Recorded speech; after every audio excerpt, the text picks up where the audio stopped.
We have up four public hearings tonight, up from our record of 3 last time. The first 3 are continuations of public hearings we had already, so feel free, if you have spoken already, feel free to speak again if you'd like. Though, as I said at the last meeting, we're trying something new, and we're not going to respond tonight at the meeting to any comments made, though we are responding in writing. And the clerk's office is creating a list of the comments and questions that were said both at the last public hearing and tonight, so that we can have something put in writing for the board to approve for the record. We also did get comments in writing from the New Paltz Property Owners Association, so we won't be reading those. It's a very long, I think it's a 3 or 4 page letter, very thorough. We won't be reading that publicly, but if you'd like a copy of that to see what the Property Owners Association has said, the clerk's office can help you out, and that's 255-0130 or clerk@villageofnewpaltz.org. So, yes, Might we have copies? it was emailed to all of us today. It should be in your box. in your box. All right, is there anyone here to speak to the local law regarding, well, it's technically called amending Chapter 129 Housing Standards, Article 1.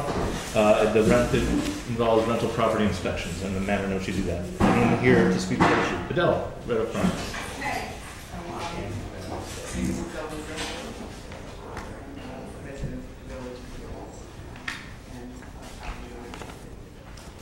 Adele, can you speak up a little bit? I'm afraid you're not going to be heard. Get loud, be louder, My Adele. ears are a little clogged.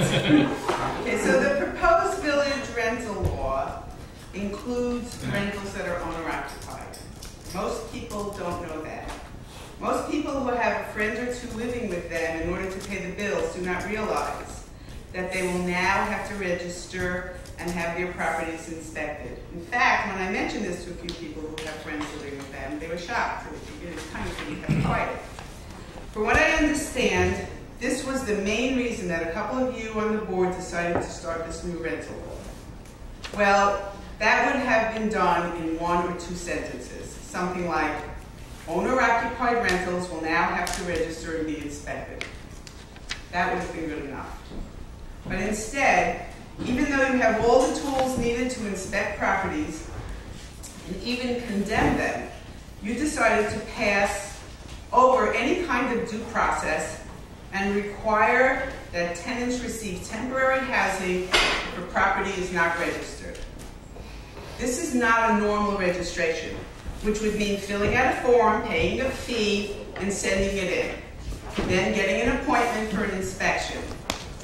Your registration is like a license, where you have to pass the inspection first. Even the slightest violation, like tall grass or chip paint on the outside, could make a property unable to be registered. Most village houses could not pass inspection if scrutinized carefully. This triggers temporary housing. That is what your proposal says. I was able to attend a couple of village walks. The first one I went on, only rental properties and one house of worship were being written up. Everyone was walking right past the owner-occupied houses, even though some were really in bad condition. Well, it was worth going on the walk to point out the unfairness. And the second walk I went on had only one bad house on the street, and it was owner-occupied. You have the tools right now in the laws, as written, to give violations and have houses condemned. The new proposal need only be a sentence or 2. Thank you, Adele. Anyone else here to speak to this law? Len, yeah.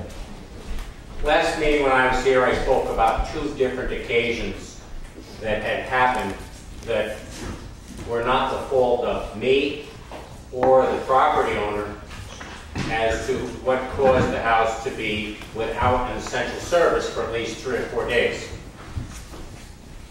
And then I began to think, as I saw the village crew out with their jet rod truck pumping out sewer tanks. One of my buildings had sewage backed up. There was almost a foot of raw sewage in the basement that I humped out of that building with 5-gallon pails, washed it, bleached it, and cleaned it out. Thank goodness it was at a time when nobody was there. The only thing that was left was Clorox. this could have easily caused condemnation, as Adele was talking about, to have a house put out of service. I would have had to put up them in some form of temporary housing. I didn't cause the backup of the sewage. There will never be sewage backed up in that house again because I put a check valve in there. So what's going to happen when that sewage wants to back up? It's going some other place. But this could have been a really, really serious situation. In the 2nd century, St. Augustine said that an unjust law is no law at all. It could be a bad law, a wrong law, or no law. By definition, unjust defines no justice and should not stand. As Adele spoke to you in the beginning, your intent on this law was to get in and inspect the owner-occupied properties. That's the summary of what this law should be, not all of the other stuff that you add into it. To put the situation on the back of the landlord, when in fact they may be at fault, but then again, in fact, they may not be at fault. So please give that some serious consideration. Thank you. Thanks, Leonard. Who else? Yeah, Bob. I speak to you not abruptly or harshly. I just speak to you bluntly. I hope I think your brothers and sisters all. So I hope I don't offend anyone. But I'm very concerned because someone gave me a copy of something that was posted on the internet that talked about several public hearings coming up and asking people to come. And it says, if you want safe, up-to-code rentals, and you want wetlands and watercourses protected, voice your support. And it says, in almost every case, the only people who show up to public meetings are those opposed to the law being discussed. It warps public policy and creates a false impression that there is support. Well, let me go back and say this, that we do have up-to-code rentals. We're up to code, and that statement alone warps the truth. We have building departments who enforce state building codes. We have local building codes, which can be modified without this great global thing you're understanding. So we do have codes, and this law is not about up-to-date codes. It's about fines. It's about warrantless searches of tenants' homes. I'll get back to it in a second. It's about unjust and unfair punishment of innocent parties. And it's about the circumvention of local judges who act as disinterested professional arbiters in disputes over landlord-tenant matters. And I want to get back and just say the last thing. This law is predicated on the fact that a landlord can allow the building inspector, who, let's say, is a governmental official, the landlord can allow governmental officials to search private residences, so making tenants not secure in their homes and papers, which is, as you know, the Fourth Amendment to the Constitution. But forget the Constitution, it's a despicable act. And I've been very, very proud. I can't tell you how proud I have been of the Landlords Association in general, because one of the greatest concerns that they've had has been intrusions into their tenants' private property. And I can't impress you enough with how concerned they are and how reprehensible they feel that this law would be to give access to governmental officials into private property. You know, you can obviate this very easily by saying the tenant can give access to the building inspector, but you know, you don't have to say that, because any kind of tenant feels that their rights have been abridged or abrogated. All they have to do is dial up the building inspector. So I'm really concerned about those things. I'll say it again. This is about fines. It's about warrantless searches of tenants' homes. It's about unjust and unfair punishment of innocent parties, the landlords, for the actions of the tenants. And it's about circumvention of the judiciary, the judicial branch of government, and our local town justices. Thank you very much. Thank you, Bob. Who else? Anyone else like to speak to? John? I'm here as a renter. I've been a renter in New Paltz for approximately 16 years, give or take, on around. And I can say from the perspective of a renter that a law of this nature I feel is a long time coming. In my current rental situation, I'm fortunate enough to have a landlord that takes care of his property, maintains things, and all I have to do is make a phone call, and that any situation in my property is taken care of. In my experience, that hasn't always been the case. I wasn't always the pillar of the community who received for you. At one time, I was a college student. And at that time, I was not afforded the courtesy and respect as a renter that I deserved as someone who paid for that rental property. There were dangerous situations in homes that I rented. There were unsafe situations in homes that I rented. And so I applaud the attempt to mitigate some of those things. The suggestion that it somehow violates a tenant's right to privacy. There are landlords in this town, and some may or may not be among us today, who regularly violate the privacy of their renters, and I have been a party to that.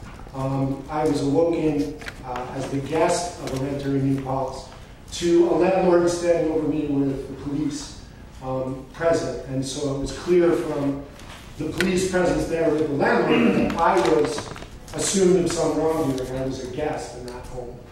So the argument that tenants have privacy, I think that depends on the landlord. I think much of this depends on the landlord, and I think you bring up a good point that there are circumstances in which something may occur in a property that is not the fault of the landlord. However, it also is not the fault of the tenant. So where a sewer main to break or a property to become uninhabitable, I think it's reasonable that if that cannot be fixed within a certain amount of time, a tenant should have the right to be relocated somewhere while that is taken care of. I think the rights of tenants in this town have been overlooked for years. I think it's unfortunate. Some of you have mentioned in the past that, well, the cost of this law will be passed on to the tenant. And I'd like to know a time in the history of rentals in this town when costs were not passed on to a tenant. In my current rental situation, I've been in the rental property approximately 5 years. My rent has never been raised. And to some of you, that might seem like a horrible business model and unusual and absurd. But to me, now renting an apartment and raising a child in a rental in New Paltz, I think it's saintly, to be honest. So I would suggest from the perspective of a renter and a longtime citizen of the village of New Paltz that we as renters deserve protections, we deserve respect, and we deserve to have our concerns met. And I think that this law does that, and I thank you for it. Thanks, John. Ed. In the current law, it states that there's a renter's index. When I was here, it was either 2 or 3 months ago, I asked if any of you have looked at the renter's index or if we could get a copy of that. To this gentleman's point, there are some very good landlords out there. I like to consider myself one, and some of the people in this room as well. The way this law is being written, you are painting everybody with the same brush. And that really shouldn't be the issue here. Yes, you have some landlords in this town who take advantage of all their renters. And when I went out on the walk with you, there are certain issues that need to be addressed. You guys are trying, in my opinion, to lump everybody together. And that's not fair either. What is the spirit of the law? The spirit of the law should be to protect the tenants. So instead of lumping everybody together, you have a building inspector. You're supposed to have a rental index for anyone to go and look at. They don't have one. So we're not enforcing the current laws. How are we going to enforce the new law that's going on, folks? And to the point of, I do everything I can to keep my property in good shape. But for an act of God, if a tornado comes through or any of these other things, a fire. We've had fires in the village before. Unfortunately, there's going to be fires again. You have buildings that are in very close proximity. But to put that burden on the landlord, to put tenants up when it's not of their own doing, I think is unfair, it's unjust, and it's not being, it's not a good law. I mean, you have laws on the books that you're not enforcing that really address everything that you're looking to do with this new law, except really handicap the people who are the property owners. Thank you. Thanks, Ed. Who else? Anyone else? Peter. Yeah, I've got a couple of things, and again, it's been mentioned a few times already, but I think that blaming a landlord for an act that he has no control, in a regular property situation, if there's something like a hurricane or fire, it's not the landlord's obligation. In every lease that I know, there's a statement that the landlord is unable to continue renting the property, then the lease is terminated. That's just a standard clause in all leases that I'm familiar with. To make that what's euphemistically called an act of God, I don't think God was around who starts fires. That's what it's called in law. If there is such a thing that the landlord has no control over, now all of a sudden he's responsible to put 16 tenants up someplace, that doesn't make any sense at all. If he's at fault, if the landlord, if he or she is at fault, it makes sense. But if there's nothing that can be blamed, he can be blamed on. It could be a natural disaster like a fire or a hurricane or something of that sort.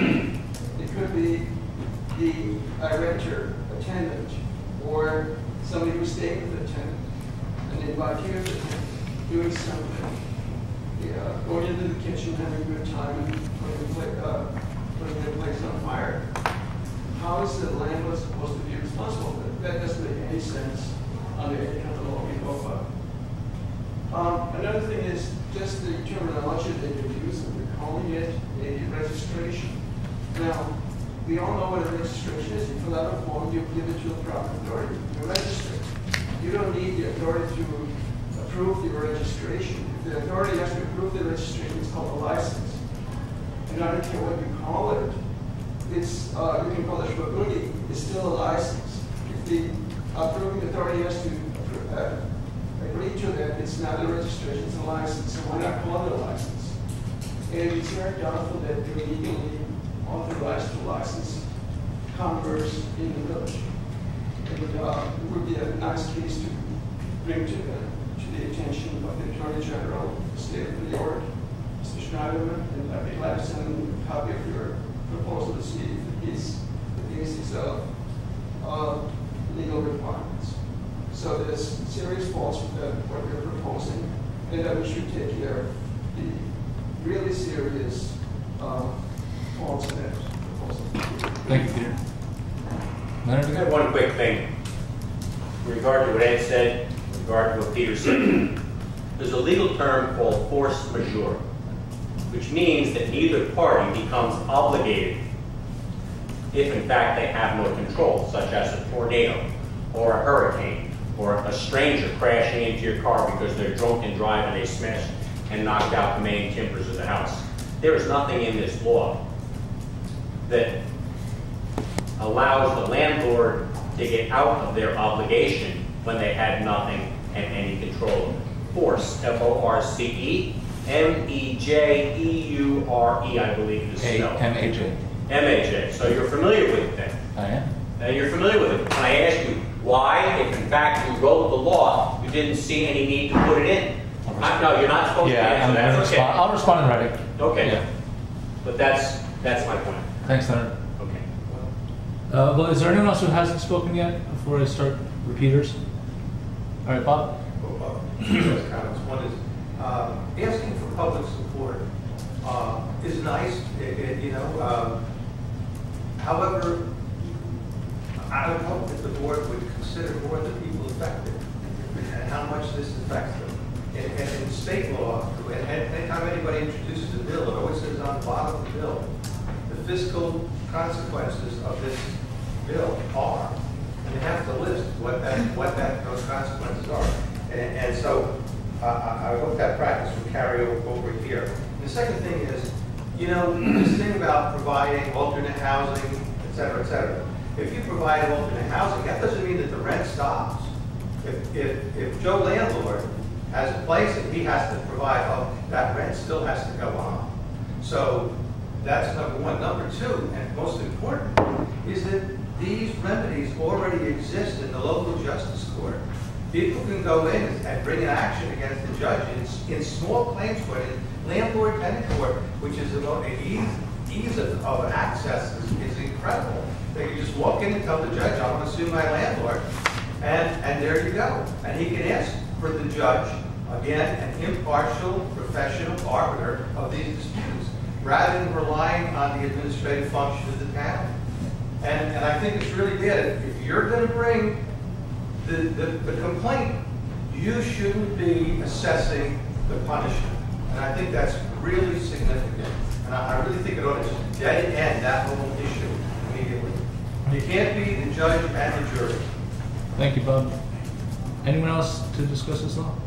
Yeah, do you have something else? I do it, because I don't know, you're going to answer questions in writing. Yeah, we're going to take a note. So my question video. is, over the last 1 year and 3 years, I would like to see a copy of the rental index and detailing which landlords have had the most violations and how many violations have been cited by the building inspector.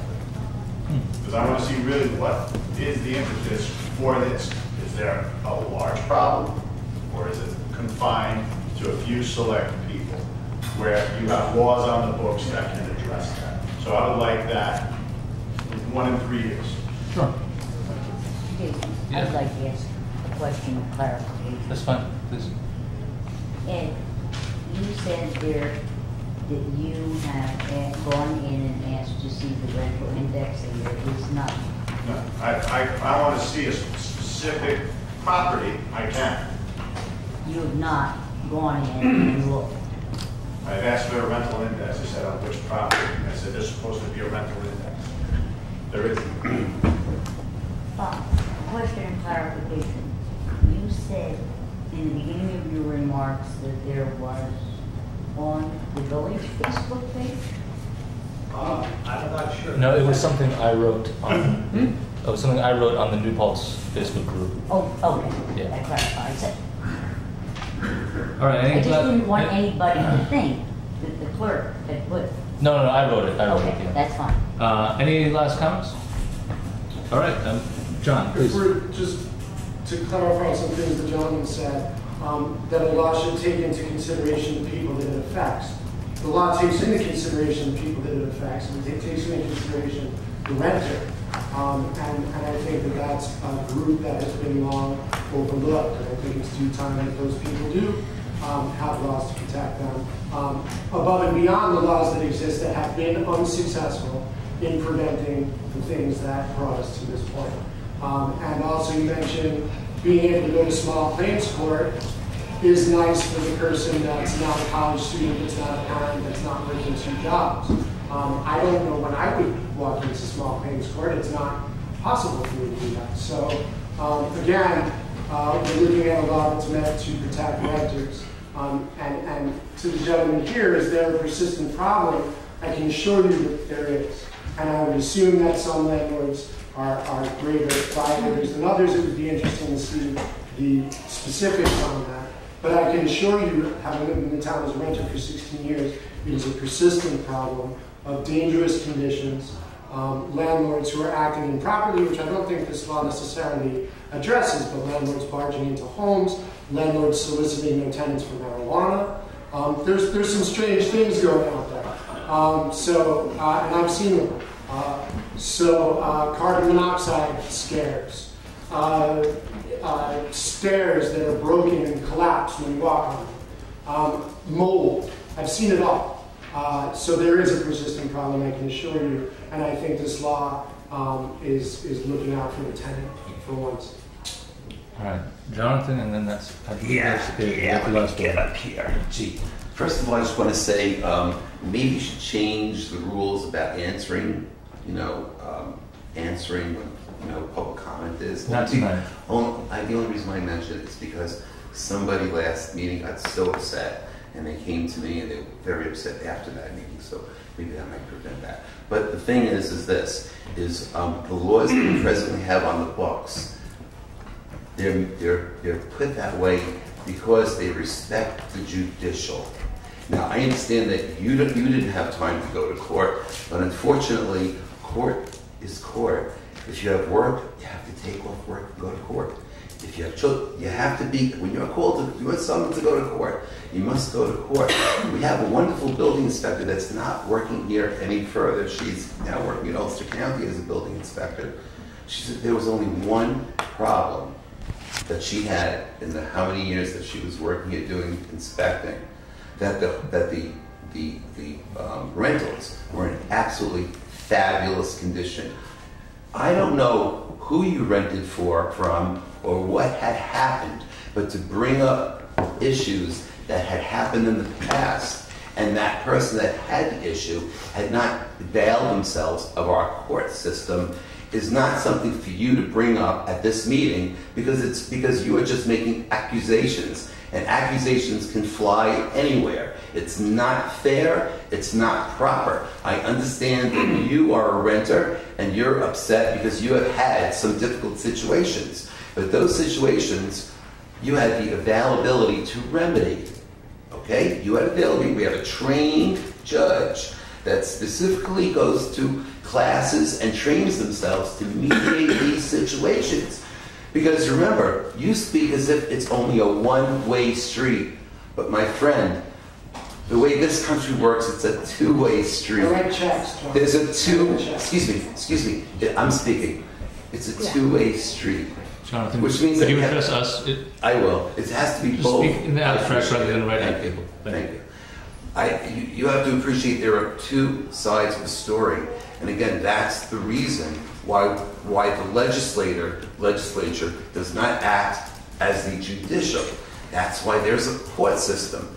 We value this court system greatly in this country. The reason why, to mediate disputes. And so this way, the legislature, right, cannot have overpowered. To us, Jonathan, not to John. Overpower, you know. To us, Jonathan, not to John, please. I appreciate it. So I think it is true. The laws that are on the books are adequate if the building department does their job and make sure they inspect properly, which they've been doing, and they do wonderful jobs. As I said, the current law really is satisfactory.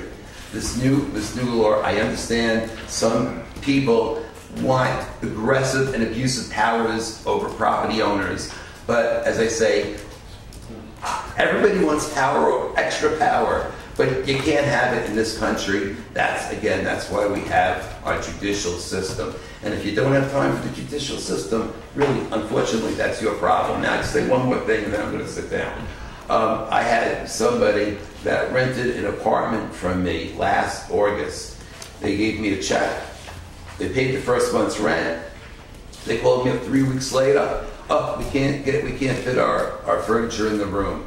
I said, well, you got to send me a letter, a registered letter, give me a 30 days notice. It's the same token, if I wanted them out of the apartment on a month-to-month, I'd have to give them a 30-day notice. I said, but it works both ways. I said, and you give me 30 days notice, I will then put the place up on the market and try to rent it.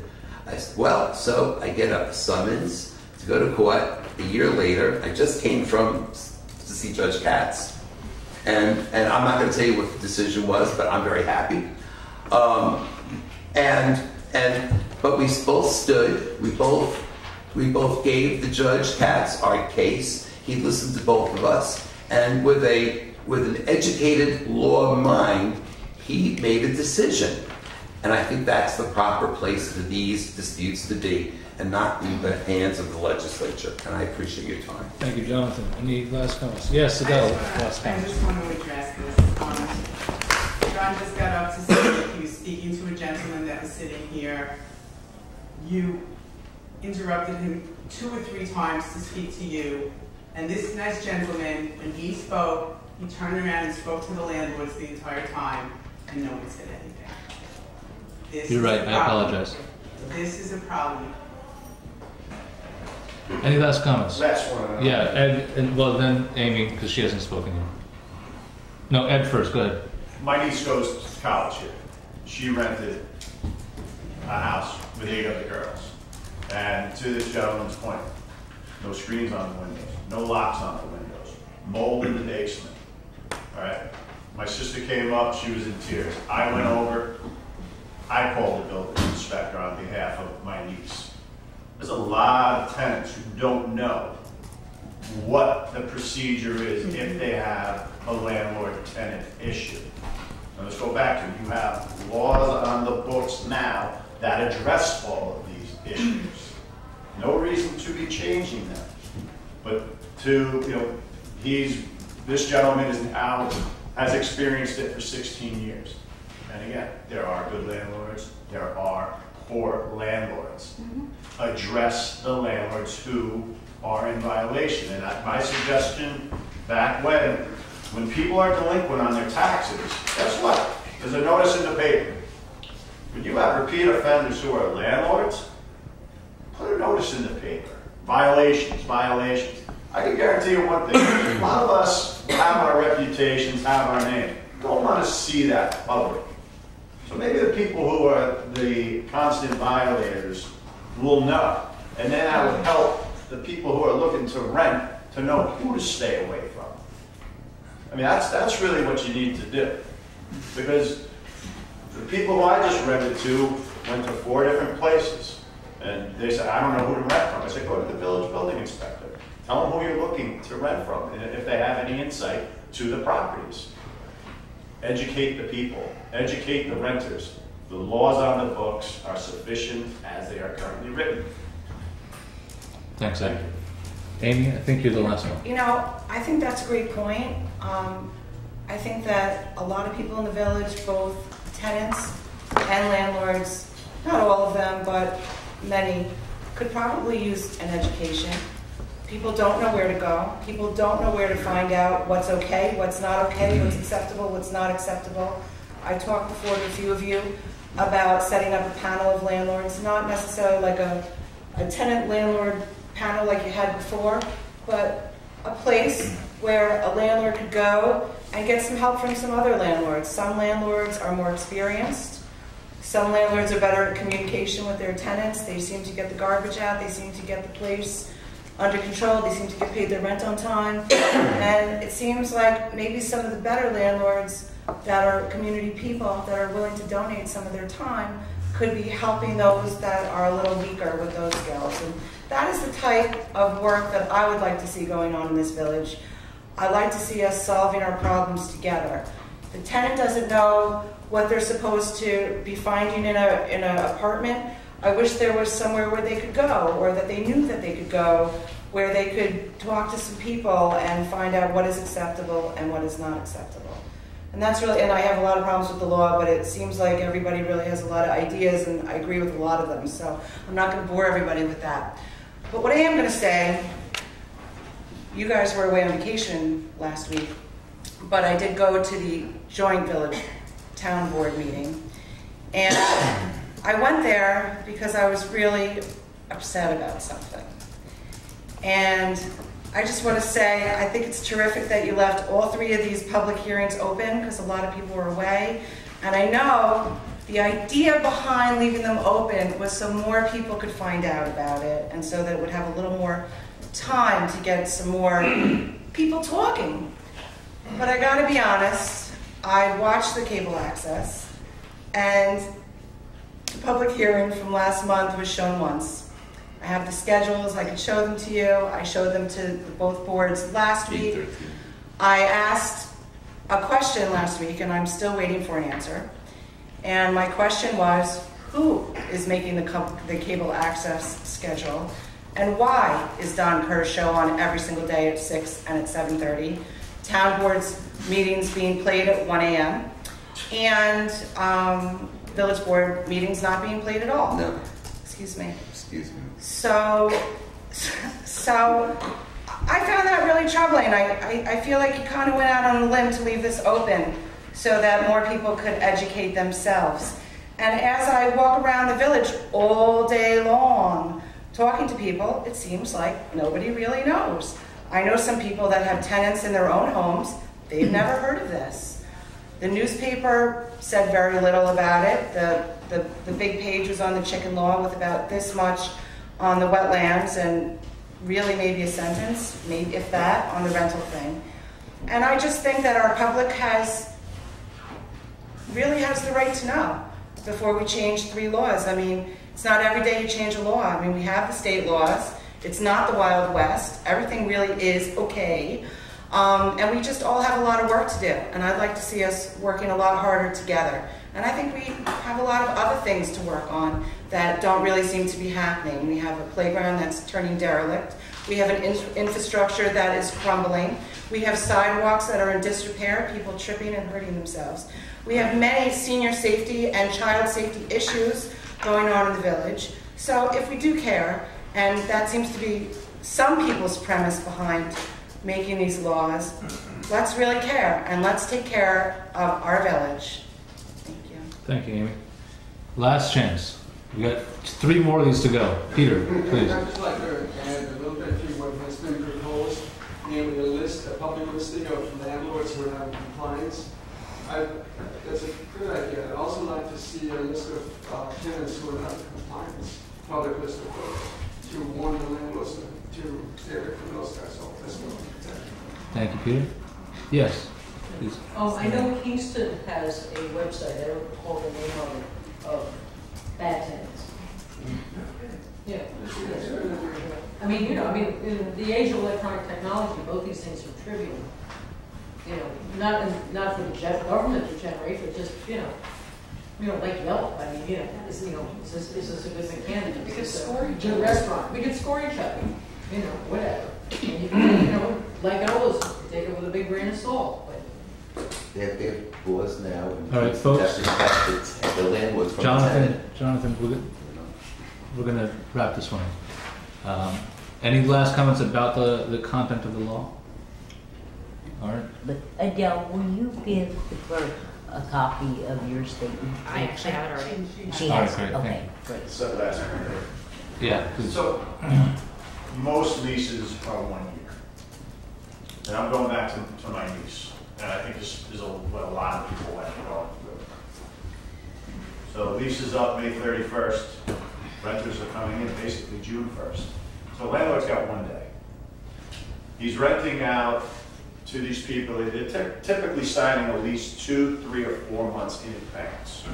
So the renters are looking at the apartment based on that. 4 months. My niece was living with 8 other girls. Not one of the parents came up to look at it. All right? So again, and they sublet and all these other issues that happen. So for a landlord whose place may be in compliance 2 weeks prior to graduation, party winds up happening, the tenants go to move out.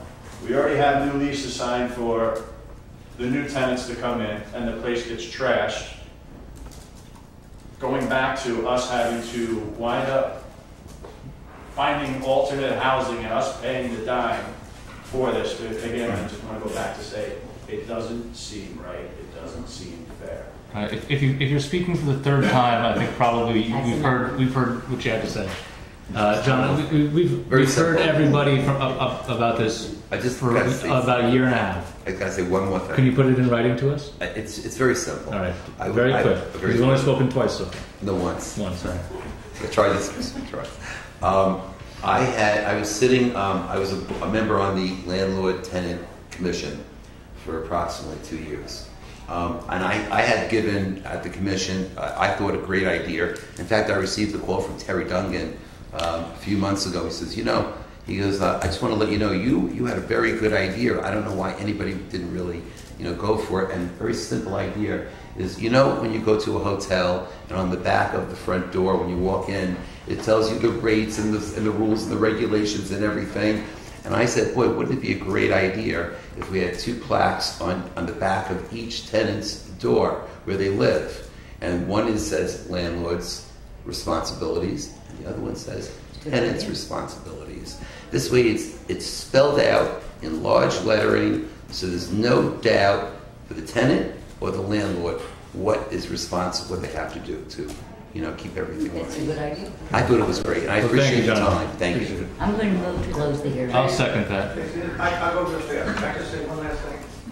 Bob, If it's 15 seconds or less. 30 seconds. What this law does is unintended consequences. What you're going to do is all landlords are now not going to go for one-year leases, they're going to go for 30-day leases. Because if they have to put somebody up for the remainder of their lease, they're only going to want to go for 30-day lease. So there goes any protections for the tenants. Goodbye. A landlord is always for the protection of the tenant.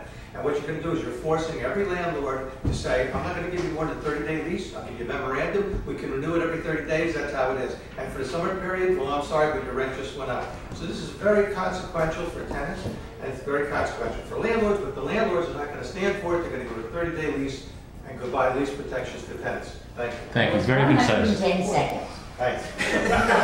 All right, it's been moved and seconded to close the public hearing. All in favor? Aye. Opposed? Thank you. And Kate, do we need to read anything from Not these until we continuations? get to the one that's new Alright. today. Okay. So the second local hearing we have is on the it's effectively a wetlands protection law that would make encroaching on or disturbing wetlands and associated areas what's called a type 1 action under planning under secret law. Is there anyone here to speak to that? Amy, Pat, and Inigo. Well, I just wanted to kind of add on, that was part of the problem, was that residents didn't know about this law. I mean, nobody knows about it. And I was talking to some people on Huguenot Street, and they had no idea that if they want to build a deck in the future, they're going to have to spend $30,000 to go to some board to get the special approvals to build a deck. So basically, all their properties might be worth half of what they were worth before. And I think that this law puts a really weird hardship on a lot of people's backs. On top of the fact that the law, we all know, is on a 14-year-old map that's been maybe traced or drawn, and we're not sure. I'm still waiting for the answer on that. And I just think that we should leave this open. And I also think that the last public hearing we talked about, everybody who was in that map was going to be noticed. And I do not think anybody was noticed. I was not noticed on Huguenot Street. I was not noticed. The only way I found out about this was somebody told me after it happened. Why weren't they noticed? It wasn't a motion of the board to do the notice at the time. I don't even recall it. We may not. I don't know. I don't think we talked about it. It was a discussion during public comment, but not a request Not of a- the board. right. So we couldn't go forward until. I mean, at some point, if the board would like to okay, tell us. we're not gonna. If you want to do the Yeah. investigation about what happened at the public hearing and what all the other things, I don't recall, and we'd have to look it up. But let's just move on and with the public comment so that we can, like I said, we'll respond to everything in writing, including the question about the notification.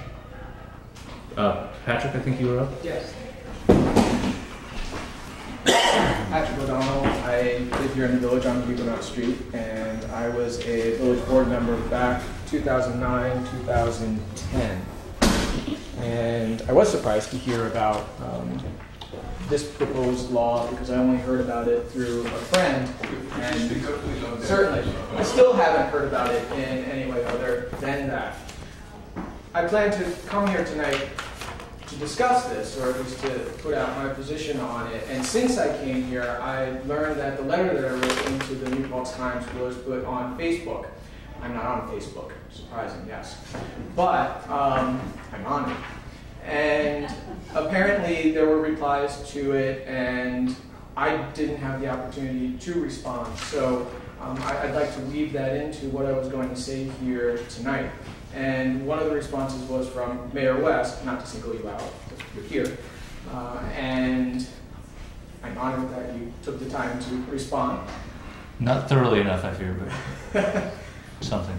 There were 3 or 4 points that I'm remembering just because I've only recently seen it that you had mentioned in there that I'd like to weave in. One is that I didn't provide any evidence that the map was outdated, that I didn't provide any evidence that the map was inaccurate, and that properties on this map don't change, that this is as good as it gets, and also that I don't like 100-foot buffers, personally.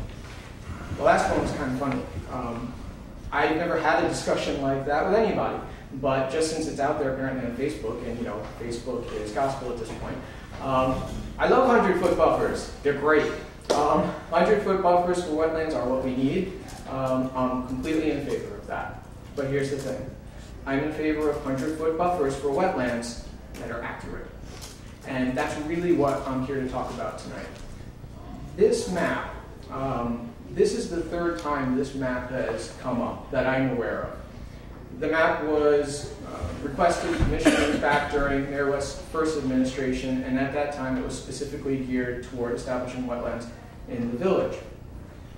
And it didn't go anywhere, not permanently. The second time that I'm aware of that it came up was when I was on the village board, and that was in relation to open space and identifying open space within the village under the guise of using this Hudsonia map. And at that time, individuals on the Environmental Conservation Committee redrew parts of the map to indicate what they would see as open space. And the village board at the time examined the map and the information, and thankfully we also had a copy of the original report that came along with the map from Hudsonia. And I don't know if you guys have had access to that. But if you read through that report, it paints a very different picture of what that map represented. The report talks about the information being collected between 2001 and 2004. So immediately in 2009, it became apparent to us this map is outdated. Not just because of the age of the map, even though at that point it was potentially 8 years old, but because we knew of properties in the village that were no longer accurately represented by this map. So in terms of evidence, I'll give you a couple of pieces. The first one, so I'm not bringing anybody else into the room that isn't here, I'll just use myself. My property is on that map, indicated in a way that is wholly inaccurate. My property, sometime after that map was established, between 2001 and 2004, sometime between 2004 and 2006, I bought the property in 2006. During those 2 years, prior residents cleared that property. And that property now, for about the past 10 years, is grass. Flat grass that we mow every week, that my children play on. It is not accurately indicated by that map. It was not accurately indicated that way in 2009, and it still isn't. Another piece of evidence in terms of it being outdated and inaccurate. Woodland Pond had not even broken ground when that map was created. I think the residents of Woodland Pond, on the third floor apartments of Woodland Pond, would be very surprised when you pass, or if you pass, and I hope you don't, if you were to pass this law, I think they would be very surprised to find out that their third floor apartments now potentially have wetlands in them. Shock might engender a phone call. SUNY New Paltz. Even in 2009, the map indicated possible wetlands where there were parking lots. And parking lots at this point that have been paved for at least the past 15 to 20 years. Several other, multiple properties throughout the village were inaccurately identified on this map. And these are just a few without, again, bringing in specific people. We did not adopt this map. We knew we couldn't. We were concerned on so many different levels. First, the legal implications, the challenges that would come from every individual person that had a property identified inaccurately on that map. The legal challenges that would come based upon how the map was constructed, using remote sensing technology, and some properties that were not actually visited. The financial implications, which again, you've heard here, people's properties would be significantly impacted. And honestly, If your property has a legitimate wetland on it that's established by state or federal guidelines, it should be identified. And that unfortunately has an impact on property. But the majority of things, say that without exaggerating, the majority of things on this map are inaccurately identified. And the financial implications would be those individuals, and this is not a hypothetical, are going to request reduced property assessments. And for those individuals who aren't affected, you are affected. Because by those property assessments going down, you will shoulder a higher portion of the tax burden as a result. There are serious implications for this. And yes, even being able to build a deck would be impacted. We shelved that map knowing it couldn't be used. And I was very surprised to see that it's come up again. Since that map has come up, there have been other developments that should cause more concern. The first one is that map does not match the Hudsonia report that came with it. On the Hudsonia report, it talks about several large properties that were not able to be accessed during the evaluation. And it details how on those properties, a question mark was placed on the map. There are no question marks on this map. In fact, for those properties are now identified in total, in their entirety, from border to border, as having possible wetlands. Possible wetlands that somehow have been established at right angles where they begin and stop, which is impressive. Sometime, somebody made that change. This makes no sense. To move from having a question mark indicating that you have no knowledge of what is on that property, making the jump to say there are possibly wetlands is the equivalent of me saying, because the door to my hallway closet is closed and I can't see what's in there, there might be wetlands. It makes no sense, and certainly would never hold up to legal scrutiny. The second thing, well, let me, for a moment, based on that, I would have a question that I'd ask you to look into.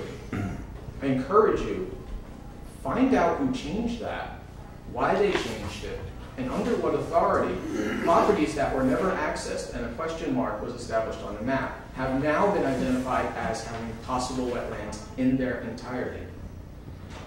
The second thing that has happened is in writing this new law, there is no appeal process built in. For anybody to disagree with what's on that map once it would be enacted into law, they would first have to file a building permit, go through the planning process, hire architects, attorneys, go to the planning board, put in a retainer to the planning board for the planning board's attorney for their challenge with whatever they wanted to build. It's not even a personal burden for their own attorney, but they have to put in a retainer for the village's attorney, for the planning board as well. That is an onerous burden for anybody. It is an impossible burden for an individual who has no plans to ever submit a building permit. In order to even approach having the ability to make an appeal, you need to want to either build new construction on your property or add to existing construction. For individuals who have no plan on doing that, which I'm guessing are the types of individuals you would like to have living at these properties, who leave them the way they are, there is no way legally for them to appeal. And I believe that is one of the reasons that the majority of Article 78 hearings win, because there's no appeal process. So based on all of this, at this point, knowing this is an outdated map containing inaccurate information and the potential consequences of such, I strongly encourage you, please, do not move forward with this. It would be inappropriate for the community. It is not the way we should be conducting planning, and it's not fair to the residents that would be impacted by it. Thank you. Thanks, Patrick. Thanks. Adele, I think you were next. That's difficult to go in. The more that's sweet, the better. I just have a few little things to say. When you put a property into wetlands, it devalues the property, plain and simple, as has been said before. And using the Hitsonia 8-year-old map will cause undue hardship to many residents and businesses in the village. And even if a house is unlikely to need an addition, when that house gets sold and the bank finds out that the house is in the wetlands, some banks won't give a mortgage. Some banks won't insure the house. So the house is devalued once again. It's a problem for people that have a 1-acre lot or a 2-acre lot, and now you're putting them in wetlands. It really does devalue their properties. The other thing is, I'm going to talk a little bit about 32 North. You spent a long time and many years rezoning Route 32 North to be a high-density, up-and-coming area. So now you're taking the whole of 32 North and all of those businesses, which, by the way, don't have water and sewer. A couple of people have water in the beginning, which is a big burden anyway to turn into a high-density property. And now you're putting them in the wetlands. So why all of that money, all of those experts, and all of these years to change the zone on Route 32 to now put all of that into this wetlands map? Maybe you should have thought of that first before you changed the zone. So, and the other thing is the notification. Why weren't these stakeholders notified? Everybody should have been notified about this. I have properties there. I have a house on Henry Court, which is now in the wetlands. I have a property on Route 32, which is now in this map. I have a feeling more than half of the village is in this map. So, you know, not notifying is really just not nice. Thanks, Adele. Anyone else? Peter? Jonathan, the Dennis. Okay, I would say that I'm totally in favor of wetlands. The wetland law in the town, I was very supportive of it. I'm glad we have. It has 100-foot buffers. I like 100-foot buffers. The problem is delineation. I mean, we all know about federal and state wetlands, but what about town or village wetlands? I think if you were to add a provision that a landowner can have his own delineation made, and we all know water courses change. They're not going to stay in place for 20 or 30 years. So have an owner who doesn't want to be considered a wetland, have an expert, a certified expert, do a delineation of his property and certify that it's not a wetland. Done deal. It's off the map. Thank you, Peter. I think John and then Dennis. Yeah, and then Brian. First of all, I just wanted to reiterate what Amy Cohen said regarding our cable access. That this isn't public comment, by the way. This is a public hearing about public hearing. Well, I just wanted to mention that since nobody is receiving or seeing our village board meetings, I mean, the meeting as of 8/13, I think, besides the live show, has never ever been aired again. Now, it's already 3.5, 4 weeks later. I see the planning board meetings aired from 8/5. It's still being aired like 3, 4, 5 times a week.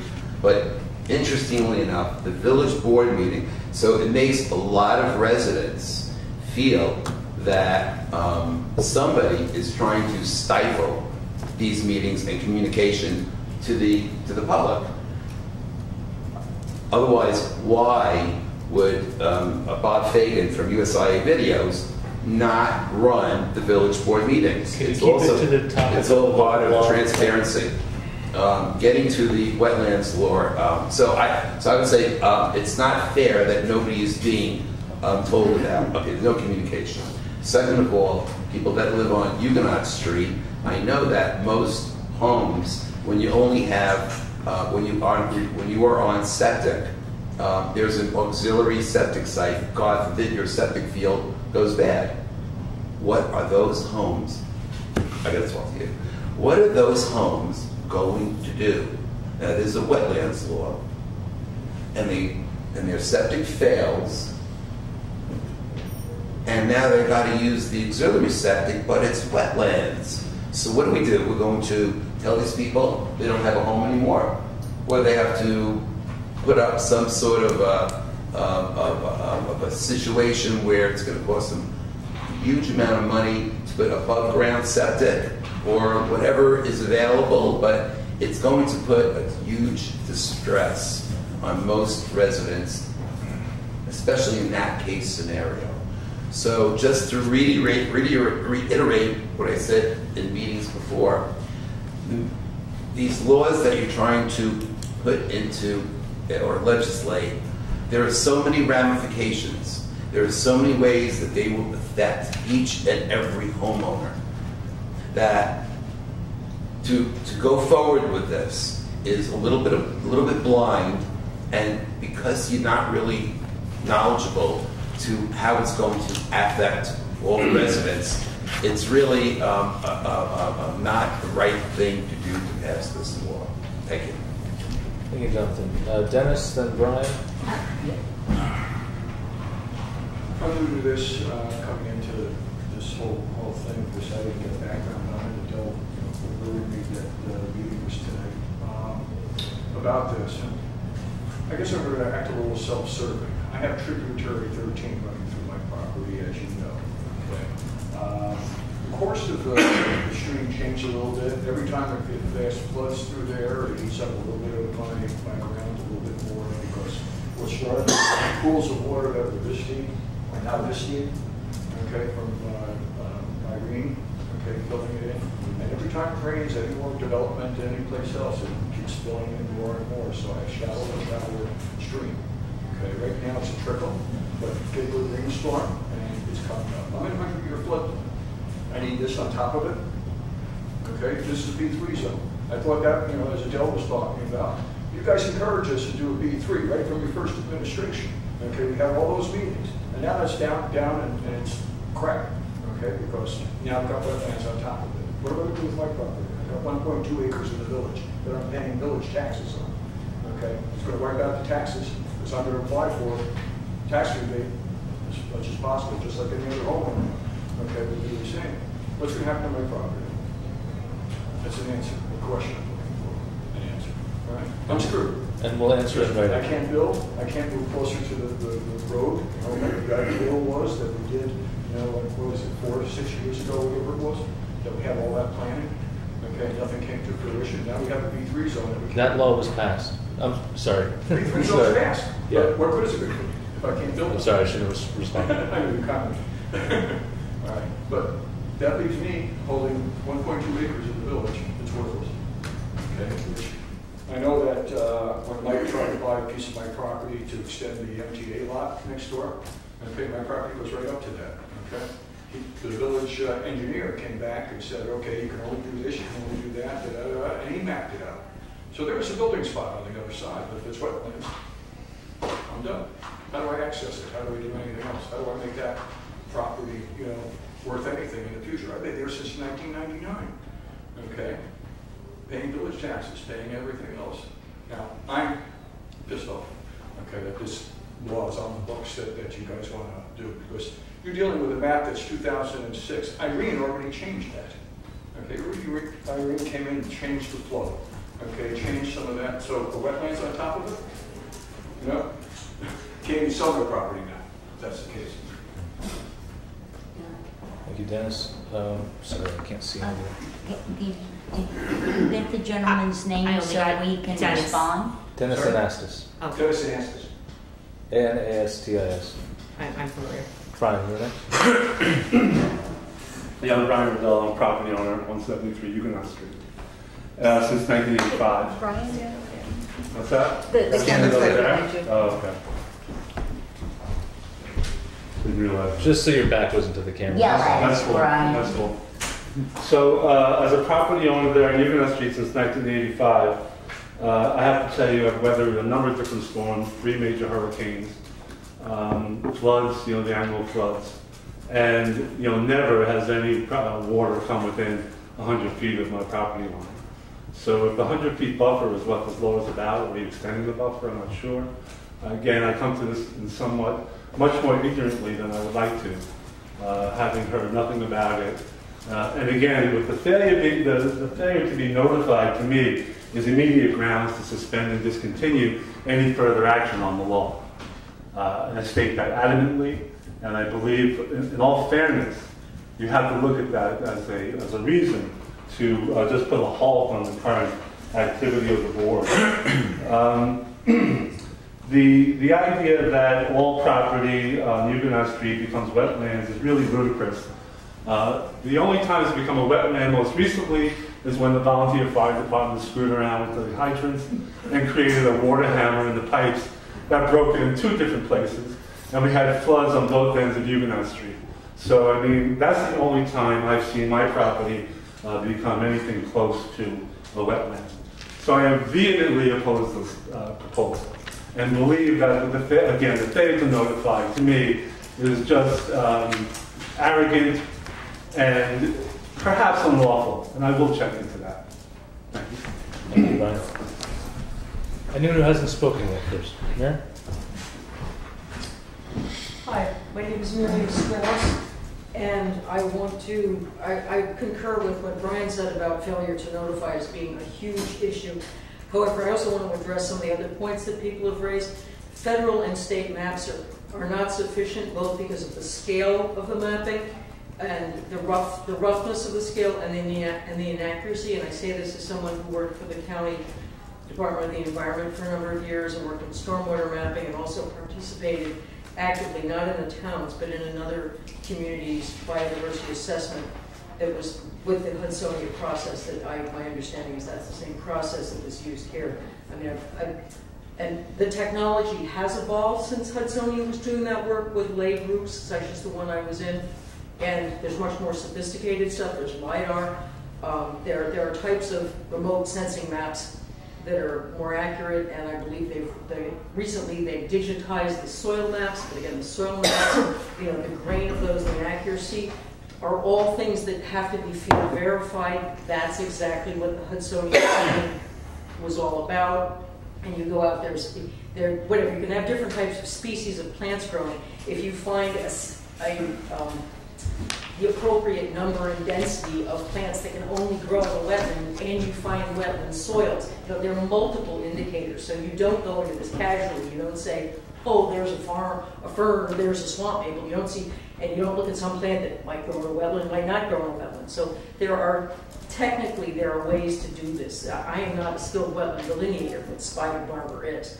And I assume that people here know who he is because he's the wetland inspector for the town. And the problematic mapping where a right angle on a parcel has possible wetland. Well, they're possible wetlands. That's to be determined. There be dragons. If the next map said that there were wetlands, that's problematic. But if it said there are possible wetlands, I don't see them as claiming anything beyond the gap that was there in the Hudsonia map. And not every landowner is going to let the volunteers traipse through their property, even if they're with a group of technical experts. So that's totally understandable that not all the properties were accessed. I personally know how the hurricanes have rearranged things. I won't get into that, but my heart goes out to you. I will look at you for a moment, because I certainly know about floods rearranging things. In terms of the assessment, if you put something in place, once you have the appropriate homeowners, property owners notified, then you can begin to reflect on, someone in the discussion of the landlord stuff was talking about putting a bottom line on this law. If you put a bottom line on this law in terms of the tax impact, then I think you know what you're working with. And I think that's a totally reasonable thing to ask for, even if it delays it. I'm not that familiar with the law, and in a general sense, I'm strongly in favor of wetlands protection, but it sounds like the law may need some tinkering with, and the notification process is the critical part of it. Otherwise, you're just going to put people's backs up unnecessarily. Thank you. Oh, actually, I have to go put the chickens to bed. Can I make a quick comment about chickens? I know it's at work, but that was the call, so I apologize. Go ahead. No, but this is a hearing, we have defined hearings here. Okay, I'm sorry. This is a hearing on wetlands. Okay. All right. You need Nancy. If you have not spoken yet and want to speak on this, anybody? Bob, and then Patrick, and then Brian.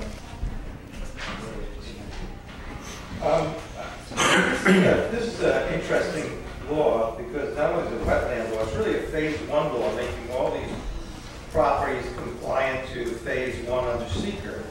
I want to tell you a quick story as fast as I can. About 2005, 2006, I was a real estate broker for a property in Rosendale, town Rosendale. When you go over the Rosendale Bridge, it was on the right. The guy started building condominiums. They fell out. My clients bought the property. We went to the town with a developer. The town was going to put in low-cost housing. It was a great project. The town was so happy that they went outside the law and allowed 103 units, which was not allowable in any zoning district, but they wanted it so much that the town board, their hearts were really in the right place and they wanted this to happen. So what happened is a lot of neighbors got a little upset and they didn't want the low-cost housing next to them. And since it was a phase 1 development, that means, what it really, really means is you are open to anyone who comes in with a concern, valid or not, and you must address that concern. So people lined up, and one of the concerns was they wanted 12-foot deep bore soil testing for hazardous materials. And the developer said to me, we're only going down 3 feet with the foundation. They had to do 12-foot deep hazard. One person came in and said, I want you to find out how many people are going to go in here and give us a proportionate increase in the population. And then, since those people are going to use the library, I want to know how many linear feet there are on the bookshelves and how much it will cost to have a proportionate increase on the linear feet of the bookshelves, and how much it will cost to have maintenance, the heat, and how much for the additional square footage. We're going to have an addition. And they had to do all these things until it became financially infeasible to continue with the project. And the town board, your mimic sister organization, was saying, we want this, it's for the good of the community. And it never happened because phase 1 is really an opportunity, it's an invitation to help. So what happens is you're going to make law, and it's going to have nothing to do with what's real. It's going to have when some guy who's a single-family homeowner on Huguenot Street wants to put a little sun deck, or he wants to put a screened-in porch, or he wants to put a garage in, he's going to find out how nasty his neighbors are. And you're going to find out, if you guys ever want to do any worthwhile project, how much buffeting you're going to take. And it will stymie all development. So that's my anecdotal, but I'll tell you something. From the Orange County website, they have a hyperlink to the Orange County Partnership. And here's what it says. It says that the DEC is going to increase the regulated wetlands, blah, blah, blah, in Ulster County by 4,000 acres. That's like a 25% increase in state wetlands that's right around the corner. Why you have to do it, I don't know. They also, the Orange County Partnership is opposing any local wetland, and they're opposing the DEC increase in wetlands. It says, these maps are due to be released soon and could significantly impede business development and negatively affect property values. Negatively affect property values, that's these people who are talking to you about their single-family home. And that's going to hurt them in the resale of their home. But simply, these new maps appear to be in direct conflict with the governor's open for business platform. You guys made it B3 down there. We are asking governing agencies, including towns, village, economic development boards, etc., to pass a resolution opposing the adoption of these new wetlands maps. And so they have a page on there, you can open it up, and it says these are municipalities and organizations that have already passed this law opposing the state, New York State DEC wetlands. Builders Association of Hudson Valley, Construction Contractors, City of Middletown, Hudson Gateway Association of Realtors, Hudson Valley Economic Development Corporation, New York State Commercial Association of Realtors, Orange County Chamber of Commerce, Orange County Citizens Formation, Orange County Chamber, Orange County Partnership, Orange County IDA, Town of Chestertown, Cornwall, Crawford, Deer Park, Greenville, Hamptonburg, Montgomery. You don't have to read them all, Bob. 15 municipalities are the tides going the other direction. Period. Hudsonia is not a governmental organization. It has a partisan agenda. The map is not defining it, as someone said, no mechanisms, it has no survey, it has no mechanism for dispute the line. Where is that line going? You know, it isn't there. It's arbitrary. Please remember my Rosendale story. This is neighbor against neighbor. This is a mechanism for neighbors to fight neighbors. And I'll tell you the last part. The last part of this is, since any zoning law that affects over 25 acres is phase 2 of the project under seeker. I'm asking you guys, have you registered this proposed law with the DEC? And shame if that's the case, because how would you seek to impose a absolutely incredibly constrictive, restrictive law of phase 1 when this board won't even comply with a less restrictive phase 2 secret process? Incredible. Thank you. Thank you, Bob. Sorry. I'll move to close the hearing. I think we had 2 other people lined up, actually. Okay, We had, one to speak. I think Patrick and then Brian both want to say something else.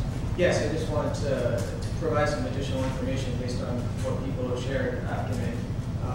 First, in terms of what Mary was saying, I apologize, I don't remember her last name, but as far as the possible wetlands designation on the Hudsonia map not creating a problem, it does create a problem in that it is vague and would not hold up to scrutiny, but also it creates a problem because that's not what Hudsonia reported.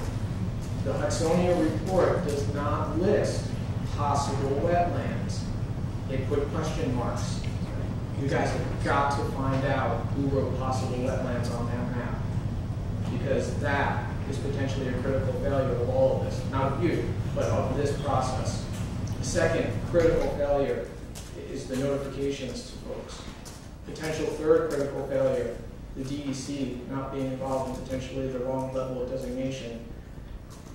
As far as those properties on Huguenot Street, and this is not just Huguenot Street, this is the entire village. You have that map in front of you. And when I keep saying over 50%, I drew on that map at home and I calculated out. It was fun. It was like going back to high school math, which was scary. I calculated out the land area. It's more than 50% of the village of New Paltz. But just for those properties on Huguenot Street, when the idea of septic was mentioned, that's going to happen. The homes on Huguenot Street up to the Hasbrook Cemetery, so just north of Henry Court, those homes from the house after Henry Court, 2 houses after Henry Court, north, everything up there, 15 to 20 homes. Those were built in 1990 and later. Those septic systems are approximately 24 years old. They're going to fail soon. All of them have a backup designated area, including mine. Mine is literally right next to my current septic area. If those individuals are not able to use those areas, if they're prevented using those areas based upon a village law, you know what's coming next after that. And if that doesn't come, then the village would have to provide an alternative. And the alternative is running a new sewer line further north on Huguenot Street, which I can tell you while I was on the village board, we investigated it. Folks, hundreds of thousands of dollars, including an additional pump because of the slope of the road. It's not looking good. That's another consideration. One more. Not discounting the rest of the properties in the village, but those properties on Huguenot Street, at least the ones that were built in 1990 and later, and a couple of others right before them, those are all 1 acre plus properties. Some 2 acres, some hundreds of acres. These are the largest properties in the village of New Paltz. And again, not to discount anyone else in the village, as a result, these are the largest taxpayers in the village of New Paltz. Now think about it. If you took all of those properties and you at least halved the revenue coming in from the taxes as a result of them requesting property assessment reductions, where are you going to make up that money? And who is going to need to make up that money as a result? Please. Nobody's against wetlands, buffers, or anything else. We're against using inaccurate information. Please put this map back in the file cabinet for the third time and just hope that nobody pulls it out again. Thank you. Brian? Yeah, I just wanted to make sure that the public was on record as asking who redrew the Hudsonia map and what were their credentials. Okay. What was the question? I didn't hear you. Who redrew the Hudsonia map? It indicated that the map was redrawn to some degree. With right The question is, was it redrawn? Okay, was it? I'll ask the question then. Was it redrawn? And if so, who redrew it and what were their credentials? You guys got here late, so we're not responding to comments, but we're going to respond in writing. To everybody. Yeah, I got it. Okay, I just didn't know if you had heard that. Len, and did I see another hand?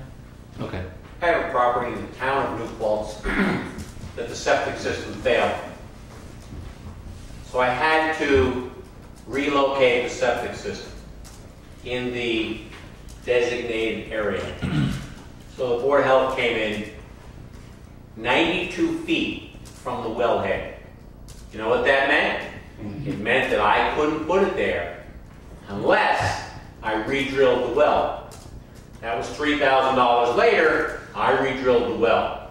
Now thank goodness I had some friends that could dig all of that stuff up for me and re-drill it. You're worried about your additional space for your septic systems? You better make sure that your wellheads are 100 feet away from your reserved area, because now you got a double problem. So most of those properties are on village border? Well, the other thing that I want to say is, if it just comes to mind now, if this becomes a designated wetland, you are not going to put a village border line down there, because, again, you're disturbing a wetland that you're going to have to look at. Thank you, Leonard. All right, with that, I'm going to move that we close the public hearing.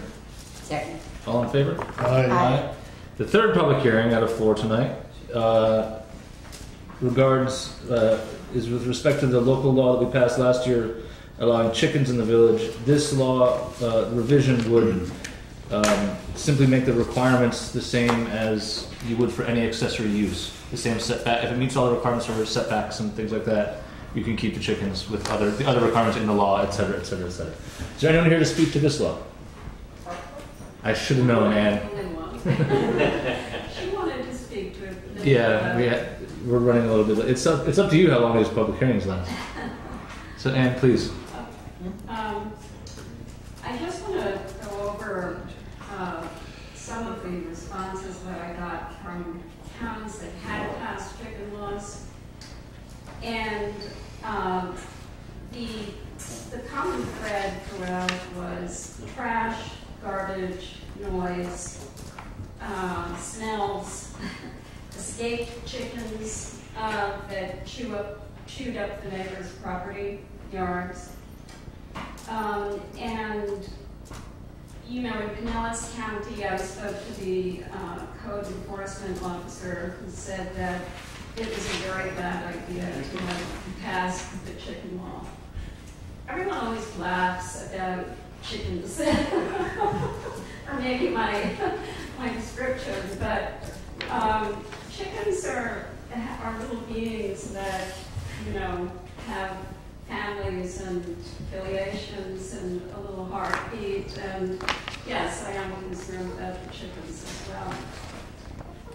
In Binghamton, the code enforcement people said that the complaints were primarily about rooster noise, mess in yards, smells, etc.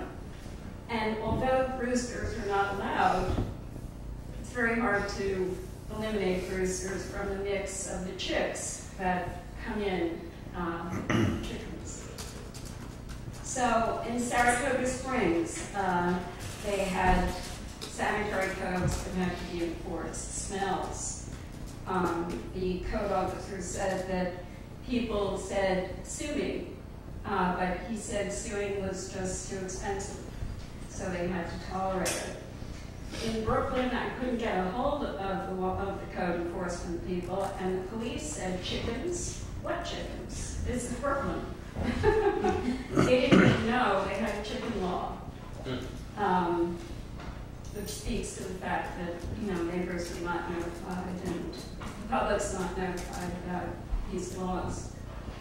And in other places, they just refused to pass the chicken law because they said rather than bringing the community together, it was really tearing communities apart. You know, there are just so many aspects to this. It's hard to get into it all, but I know that farm shelters, animal shelters, end up with discarded chickens from people who just think it's too much work after a while. They end up having to scrape excrement from the chicken, dealing with parasites from the chickens. It attracts rodents, mice, rats. To the feed, you're also attracting wildlife that would not normally be attracted to the area. I feel that the village is just too densely populated to be able to have chickens, and people need to be notified. I mean, it definitely affects property values. It has a very strong odor, and it's a mess.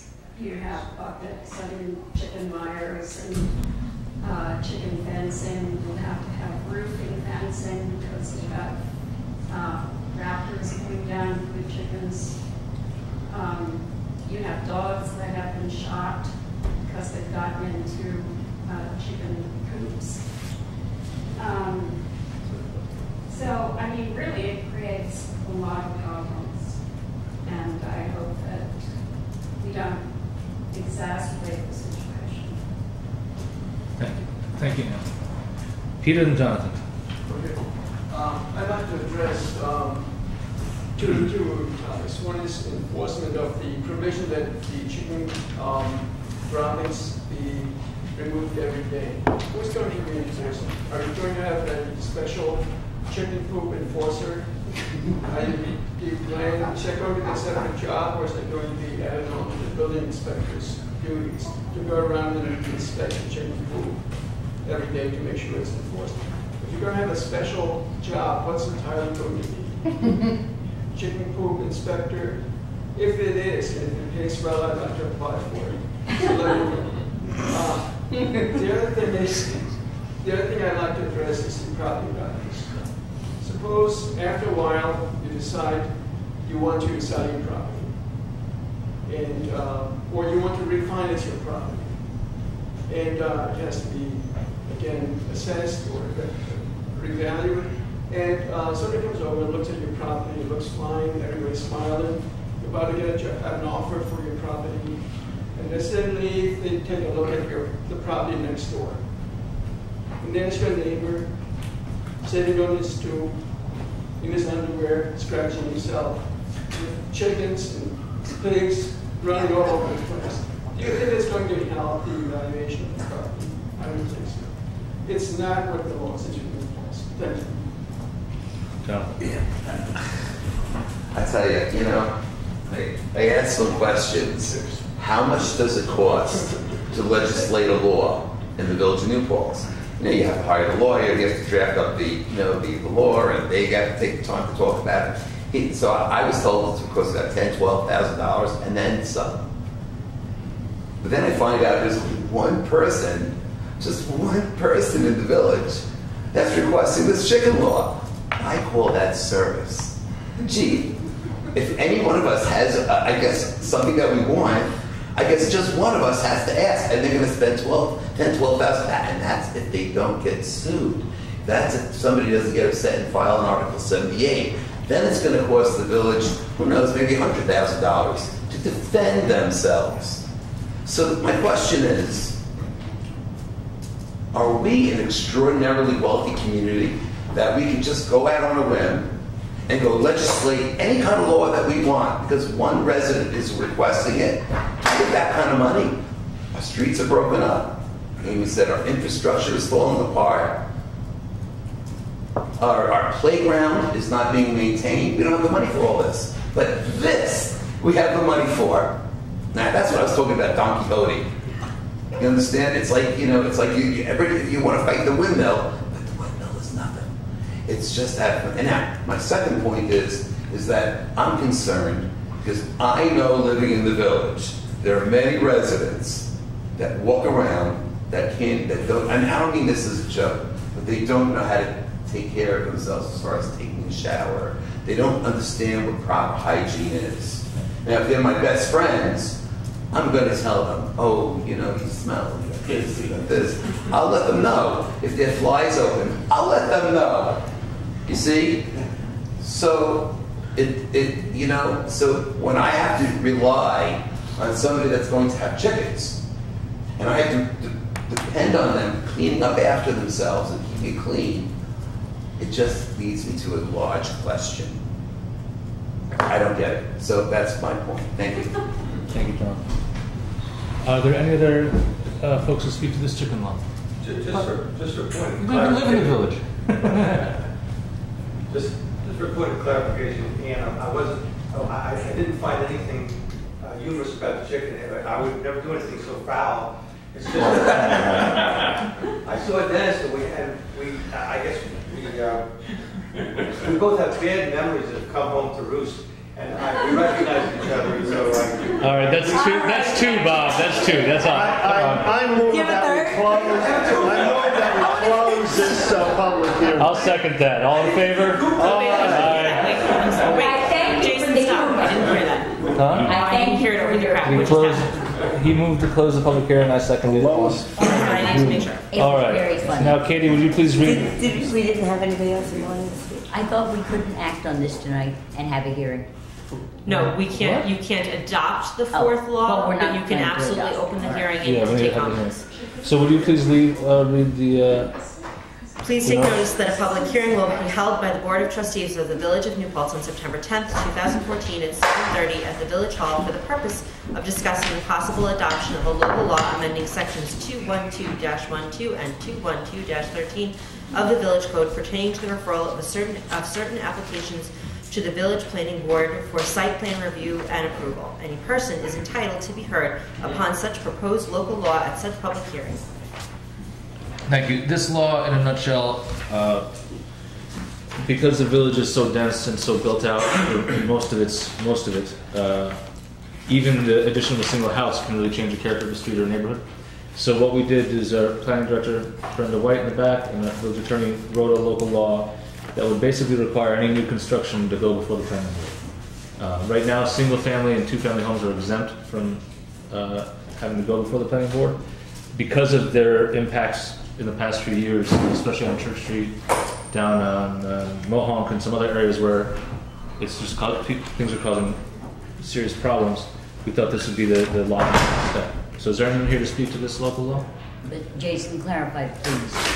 We passed two laws a year ago, but what was discovered by our planner, thank you very much, Brent, was that we had a conflict with the two laws that we had passed because we needed a revision in a section which wasn't amended then and needs to be amended in order for the other two laws to be implemented. That's basically, I think, what we're trying to do. Yes. So anyone here to speak to this? Sure. Well, I moved here to New Paltz because I really believed that this was a melting pot and a free-thinking community. I really believe that thoroughly. And I really also believe that our board was concerned with individual rights. I have to tell you, to me, the struggle that I see in my brain is the collective versus the individual. I I believe that the group shouldn't have too much power over the individual rights. And I believe that this legislation is basically a taking of individual rights. I don't think it's really necessary or proper, or should it really even happen. So that's basically what I have to say about it. I think it's an overreaching Anyone power. else? All right, then I move we close the public hearing. Second. All in favor? Aye. I move for a 5-minute break. Yeah, well, we don't even make a motion, just do it. I'm just gonna declare one, we don't even vote. Oh, okay. So, we're gonna take a 5-minute recess while the room probably clears out, and then we'll get back. We're gonna move John up to the earliest part of the meeting, because he's here for, to present something on behalf of the Environmental Policy Commission. Question So we'll have that. question for the public before we go. Is the board going to discuss tonight any one of the 4 laws that we had a hearing on? I know we're not going to act on them, but are we going to discuss I didn't them? think so. We put them on for a discussion at the next meeting. All right, Is what I was just so gonna do. people don't leave and think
continue to do that. That's right, I'm going to continue to do too. I'm just bringing it up. Yeah, that sounds like a special kind of hell sums it up pretty well.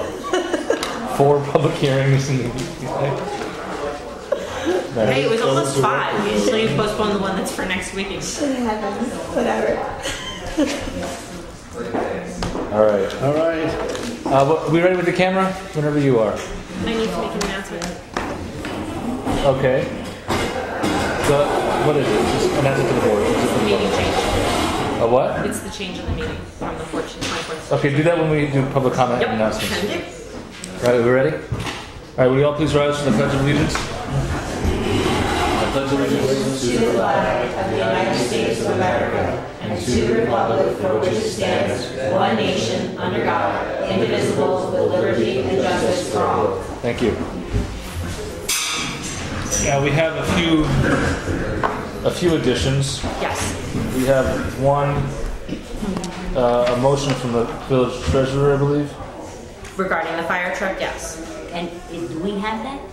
I do. You have it. I don't have it here. Okay. No, you don't have it here, but I do have a motion. She'll just have to read it out. This is the number 4. All right, but I want to take that off the consent agenda. Yes.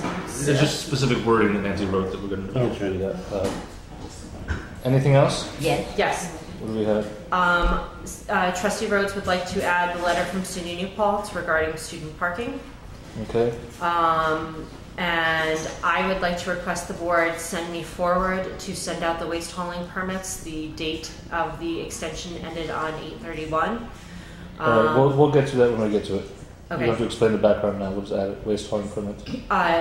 The treasurer has requested by email the approval of extending a contract for the park and ride.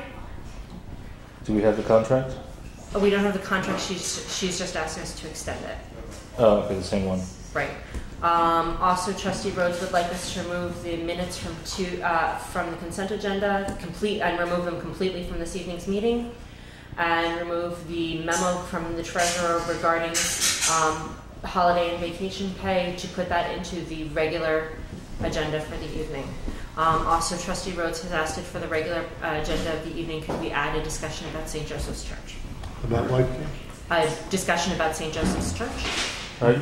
Can we try to get things on the agenda? So, I mean, six items added at the table is a little much to add things last minute. And Katie, just so you know, well, we'll talk about it. If it doesn't have to happen afterwards, we'll do it at the next meeting. Never mind. I'll explain later.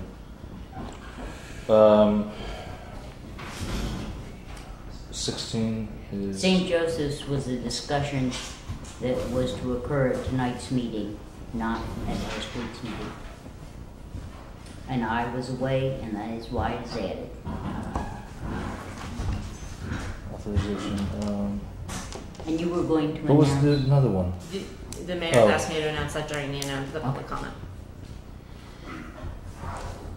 And you have a park use request to add to the agenda. We do? Yes. I don't have it in front of me. It's in the packet from Adam's house. It was in my packet. Well, then, A park use request by Adams Hope House Foundation for the 21st. We've approved that already. Great. We approved that already? I'm 99% certain we did it last week. The last time we met. I mean, it's not in my... It's in my PDF It came in my packet. Yeah, it's not in my PDF packet, I think. I don't know. So that maybe last week. You approved the park use for Nancy Schneidewin's request. Right, but I asked you about that. We definitely approved, because it's Deputy Clerk Bernie who's the leader of this, and I'm absolutely certain we've approved this. Because it's made it to multiple calendars. I'm absolutely certain. It might be an extra piece of paper that got mixed into your mailbox. He was here. But it is absolutely an approved event. It might be the 27th. Yeah, he was here the night we had seen it. Yeah. It may have just gotten mixed up. Yeah, I'm absolutely 100%. So I'll move we approve the agenda as amended. Second. All in favor? Aye. Public comment. And here, yes. My name is Don Levin. I'm here from Plains Road Group regarding our concerns having to do with water testing.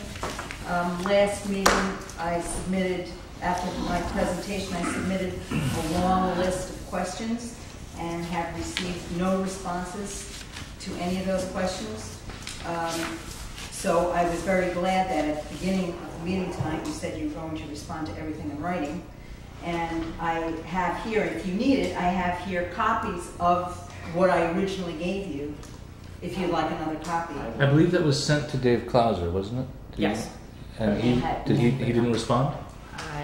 I'll follow up with Dave. I mean, I know we forwarded it on to the right people that had to get the questions answered. Would you like another? You have a copy. Would you like another copy? I have a copy. It's certainly a good thing to have in the record a second time.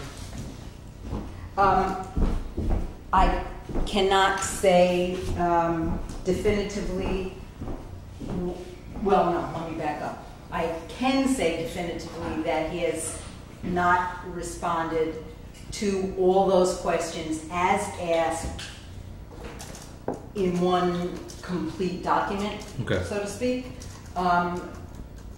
And I was the one who submitted it, and he has, I can also say definitively that he has not responded to me. Okay. So there's that. Now, one of the questions that I asked last time was, and you had no answer, so I'm going to ask it again, and that is, what is the date that you have to make a decision about which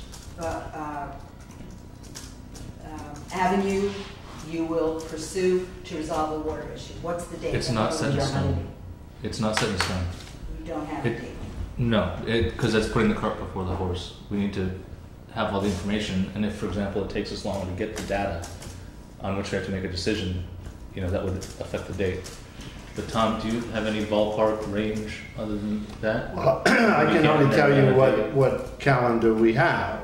There's a report that will be made to the board by the end of this month. Right. That report then has to be considered by and then acted by this board. I'm not in any position to say when this board will consider and act on that report. And then a decision has to be made by this board sufficiently early enough that it can be funded and then implemented before 2016. Approximately 2 years from now, there has to be something in place that will provide water for the village for a 10-week period. Right. And, okay. And I'm just, I believe I know the answer to this, but I'm going to ask anyway, that the presentation of the report and the review of the report and the actions that will be taken regarding the report will all be done in a public forum. Yeah. Okay, perfect. And I would ask, Katie, if you can make a note to yourself that at the time that we are going to be presented with the report, all residents of Plains Road and the area involved be notified, each and every one. Yes, ma'am. Yes, Sally, excuse me. Thank you. Thank you for doing that. And the last thing is that at our last meeting, we were asked to submit information according to our own personal experiences with having to do with the tests and drilling and all that. So I decided I was going to hand deliver my letter. So that's what this is. And this is your own. This is my own experience. Will you make sure Dave Klauser absolutely gets this? And Mr. Merzig and Mr. Frank. I did not make a copy for you. I apologize. But I gave Rebecca hers. But I So said if I can steal yours, I'll make sure yours returns to you in the morning. Here, just take this one. Thank you. Thank you. You have enough copies? Yes. All right. Who else for public comment? Please, and then Jonathan. Hi everybody, Tammy Green, Plains Road. Just for the record, I want to just state a couple of things. At the last meeting, I didn't have my results for my water, and I did find out that my water is now damaged. It wasn't prior. So I have a pre-test, wait that word. There is no, this is another thing for the record. There is no baseline for any of this stuff because there was 90 hours of pumping prior to any testing done. So even though my water was still good quality at what they called their test, which was a midline test, their post-test showed that my water came up with bacteria. So I have both of those here. So that's the first thing. And they disinfected, so maybe it will clean up. But the main problem is the water volume. And that, I just want to also put that on record. So if you guys decide, but I don't know why you'd want to use that site because it's full of problems, but if you decided that, you'd have to test the pump each person's well for the water volume, because that's why equipment broke. And I'm one of those people that have equipment that broke, and I spoke with engineers about this, and they explained why my equipment broke. And it has to do with the water volume, because there's not enough water and the machinery is working and burnt out. And I did call David Klaus's office about this, and I didn't get a call back. And I also spoke with with Shelley Martin at the health department, and she said to me that everyone that had bacteria is getting bottled water, and that's not true, because I know people that don't have bottled water. And she said everyone is getting their wells disinfected, and that's not true, because I know people that on the midline test, they show coliform, but there's no baseline test, so they're not getting any relief from Klaus or Chazen. And so there's a lot of problems with this whole thing. And so just to let you guys know that I didn't get an answer regarding the equipment from Klauser, and I'm going to pursue that. And I'd like to also just email to be on the agenda for next meeting, next month.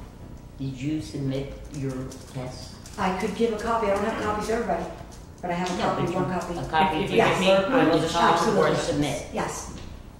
But I would like to submit the equipment damage as well. I don't have that here. You I can get you send me copies. anything you'd like. I'll send it on to the board. Great. Thank you. Thank you very much, Danny. Jonathan? I know we speak to you and then you send us answers or responses. And I asked a question on the meeting of the 13th that wasn't televised to the residents. And I asked the question because I know we've been doing neighborhood walks, and we're just citing different homes that have different problems, and we want to make sure, so we send them notices that, if you don't do it in 3 days or 5 days or whatever, that they're going to be fined, seriously. So I'm a huge proponent of recycling. And I mentioned the toilet bowl planters. I thought it's a great idea. But I want to make sure, and I want you to give me an answer, because I have plenty of used toilet bowls that I have in my garage. And I'd love to put them out in front of my house also, like Garyana's, because I think it's a great idea. And I think it's an important message to give to residents, to tourists, that we encourage recycling. And so if you could please give me an answer that if I put, let's say, a pine tree in one of my toilet bowls and put it in front of my house, in front of my business or whatever, is that okay? Because when you do the neighborhood walks, You can just call the building department. They can tell you. No, I need it from you. I need the answers from you, folks, because you've started this whole neighborhood walk. So just give me an answer. Say yes, no. That's all. I just need that to know. That's I have something else to say, but I'll leave it for. Thank you. Adele? Quick question. Is there going to be discussion tonight on those laws that you have? No. There is That's what I clarified before we took the break. No, because We're remember, not discussing. we still haven't. We have to respond to the comments that were made tonight still before we. Okay, so move. there's no discussion on the No, rental law. There's no discussion No. on the wetlands. You can go home. Chickens. No, you can go home. Lucky you, you get to go home.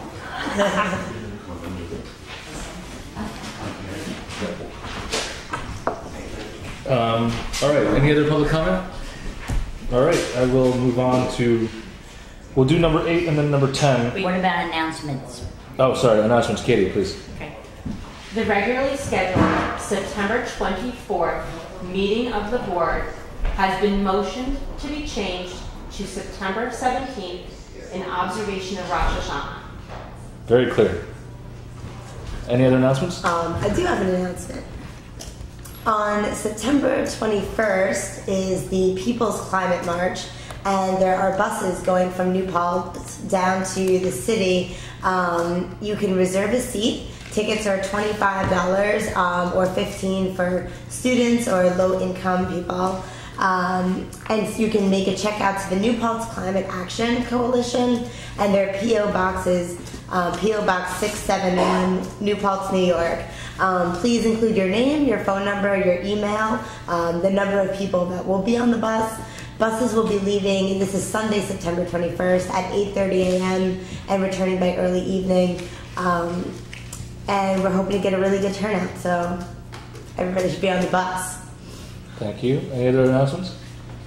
All right, hearing none, let's go right down to number 8. John, you want to join us? So you can be heard a little bit with the mic? And then we'll get you home after that, Brennan. You have to do this in second. Yeah, we'll just do it. We'll do it after get these people home. All right, so John is one of our commissioners for the Environmental Policy Commission, and they have come up, specifically John has come up, spearheaded a request for us to consider a local law banning plastic bags in the village. So John, you want to? We have a draft of the law. Yeah. We do. Yeah, it's in the packet. So John knows we have it. Yeah. So the draft of the law was derived from the other municipalities in New York that have enacted this law. The language is identical, with the exception of some of them wrote into the law which agency would carry out enforcement. So we do have the prior municipalities that have enacted this and enacted it successfully. In the interest of brevity, because I know we could all use some, I won't go into justification or any of those things, but this board did request, and we did comply with the request, that the EPC have a public hearing of our own to invite comment. And so what I thought would be useful is that I might share with you some of the concerns that were brought up at that, and to entertain any questions that you might have regarding the law that we, as an Environmental Policy Commission, have recommended be adopted. Did people come to see the movie? We had 2 people attend our meeting. We did. We had 2 people attend our meeting. One of them was in opposition, but not vehement opposition. And he presented us with some information that I had seen personally in my research as to what some of the reasons why it might not be a good idea. And I'll share those with you. He later, in full disclosure, told us that he was involved in a company that used retail plastic bags on regular trash bags. He had created a device that converted retail plastic bags to garbage bags, which was, I guess, why he was opposed to it. The other gentleman who attended our meeting now would like to be the 5th person in the EPC. So that's how that panned out. And so we did show the film. The film highlighted some of the things that we've discussed in the past, and it's an excellent film. I'd recommend anyone to view it. It's entitled Bag It. And some of the concerns that the gentleman brought up and that I've read in my own research, there's some things that you see repeated, and other municipalities that have done this have had to answer those. One of them is the concern for E. coli or other bacteria that might form in the reusable bags if they're not properly cared for.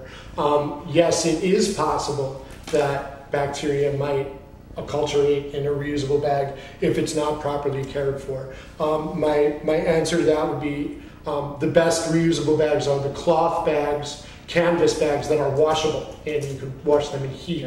They're more desirable than the plastic ones, which don't last as long and might be more difficult to maintain, but those can be turned inside out and washed. And to that concern, I would suggest that upon enactment, any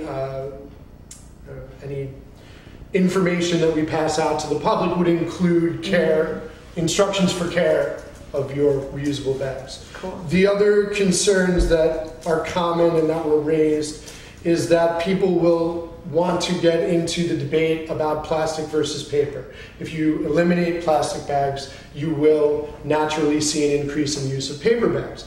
Paper bags have their own issues in relationship to cutting down trees, and they require more fossil fuel for transport. What I would suggest to that is that we not be mired in a debate about the pros and cons of either bag. Both of the bags are undesirable, paper and plastic. This law is designed to promote the use of reusable bags.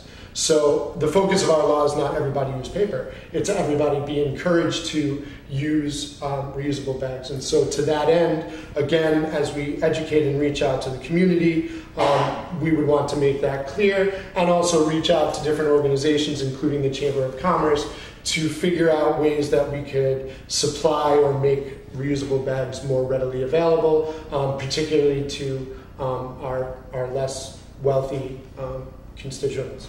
Right now, though, yes. To clarify, okay, we are not banning paper bags. We are not banning the thin plastic fruit bag. We are not telling people they can't have their dry cleaning covered if they're paying for it. We are talking about, one, banning plastic bags smaller than the size that you stated, and we're not banning paper bags, because I think the community needs to know that, John. Correct, and that's clearly stated within the law. And at least there's a way to dispose of paper bags. I think was one thing I saw. They're compostable, obviously. I mean, all sorts of.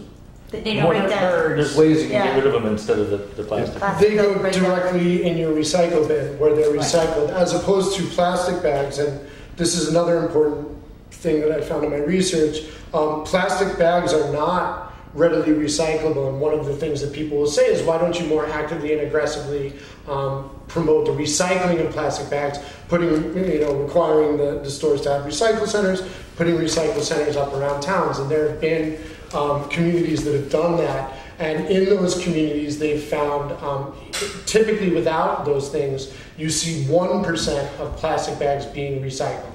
And that's because the equipment that sorts our recycling is not adequate to sort plastic bags. So trash haulers don't allow plastic bags to be included in recycling to begin with. They have to be recycled separately. And even when you aggressively pursue that option, places that have done that have found that only 3 to 5% of plastic bags ever make it to recycling, which means 97 to 95% are ending up in our landfills, they're ending up in our waterways, they're ending up in our trees. So that is not an adequate alternative based on the research that I've read. Right now, you cannot recycle plastic bags in your normal recycling. However, you can take them to Rite Aid. Correct. And they will recycle them. So there are possibilities, but you're right, the majority of people don't do it. Right, and they've been shown to be inadequate. So those were the concerns, the primary concerns that were raised in opposition to the bags. They are consistent with the other communities that I've spoken with and what they've had come into them. And I think that they can be adequately addressed by the language that's in the law delineating which bags can and can't be used. And I think that they've been addressed sufficiently for the EPC to recommend moving forward. Yeah, I like what you're doing here. I have one question about the durable plastic that is at least 2.25 mils thick. What do we know about the history of the usage and disposition of those bags? Do they wind up in landfills and so forth? What do we know about what happens to those? Not the cloth bags that you right. No, the ones that people are concerned about the bacteria forming, which John addressed. Yeah, sure. As I said, the ideal reusable bag would be the canvas bags. Yeah. So any action that we took to work with other organizations, we would be pushing towards the use of those bags. There are other bags that are composed of plastics, but they're also more durable and can be washed. Yeah, we have about 6 of them in our trunk. Right. But what happens to those bags? Right. The ones that we know what happens to them. The ones that you're talking about eventually will find their way into landfills as the other bags do. However, that's after 10, 15, 20, 50, we don't know how many uses. Put them in your will, Tom. and you will them to somebody, and then you're fine. Along with the E. coli. Right.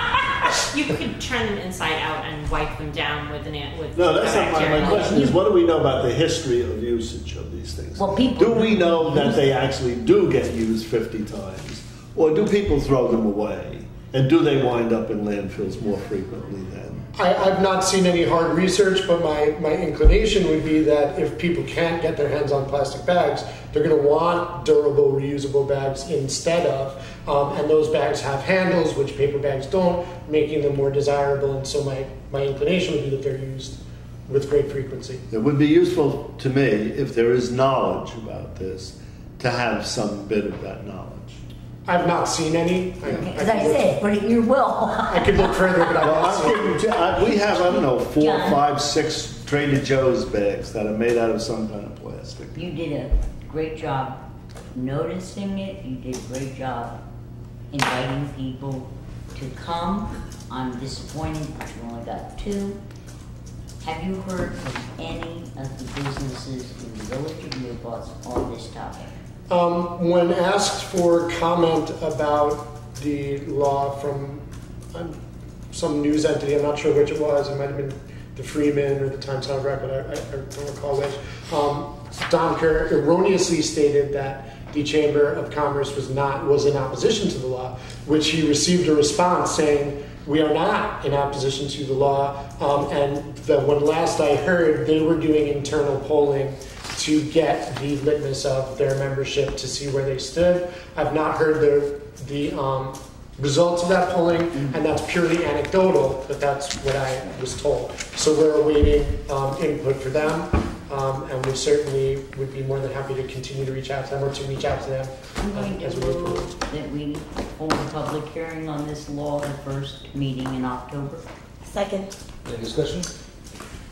All in favor? Aye. Thank you. Great. Thank you very much. We got a public hearing. I guess my only thing is, this is totally just semantics, basically. The penalty for each violation, if we're putting all of it into one, all of our fees, fines and fees, Well, we'll amend that. we'll just have to amend it to say, yeah, to be set at reorg. If I could comment on that, you will see at the very bottom of the law that there's an effective date that would be decided upon. Yeah.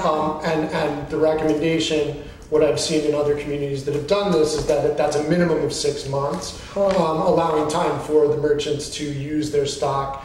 And you could even go a step further and say, or until existing stock is depleted, you don't want them to order more stock, but you do want to give an effective date that allows a window. I think probably we ought to just do the effective date. Right. But it needs to be after the holidays and probably no sooner than the beginning of the year, which it will be by the time If we it's get 6 this months, enacted. yeah. Right. And the other thing that John and I talked about, and I hope we'll do, is when we have the hearing, if we enact the law, once the law is enacted, that a notice go in to the next water bill, which will be about that time, notifying everybody so no one can say that they did not and were not aware.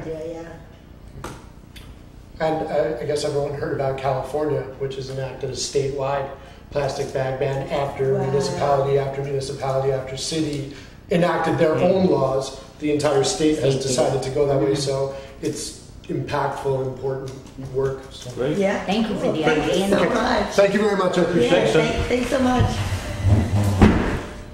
Ms. White, you want to join us? Yes. Discussion on the rezoning of Taylor Street and Cooper Streets.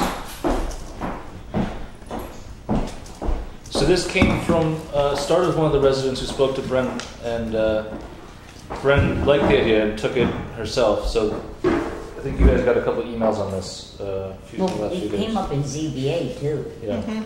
As So- a planning board, yeah. Well, it came up originally, I believe, in the planning board. Did it? I believe so, yeah. So, Bren, you want to give us the 10-second version here, the executive summary? You know, you all may know the background better than I do, but some time ago when the subdivision was made, I think after the subdivision was divided up. Thanks, John. Thank you. It was an R2 district, and they decided to go to R1.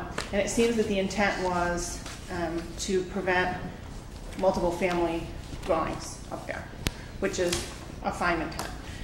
However, looking at the R1 zoning that asks for 50-foot, 25-foot, and 12-foot setbacks is really not an appropriate setback for anywhere in the village, much less a place where they're doing net zero energy houses, where they want to be close to the road, have less pavement, stay away from streams and environmental such that are in the back.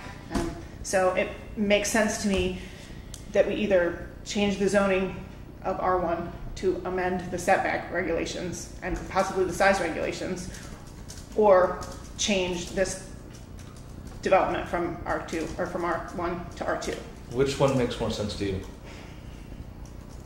It's not a trick question. There's no wrong answer. I think changing the R1 zoning makes the most sense because it's not appropriate anywhere in the right. It's just too sprawling. Right. Too sprawling. It's too sprawling. I mean, 50-foot setbacks are insane. I believe the original argument that was used is now incorrect, because when you look at R1 zoning in the code and R2, multi-family houses are allowed in R1. Right. So this is not. So there's really no reason for this to be R1. No, there are two things that are not allowed, and we have to decide whether they will be so large. In an R1, you are not allowed to have a non-profit club or a recreational club.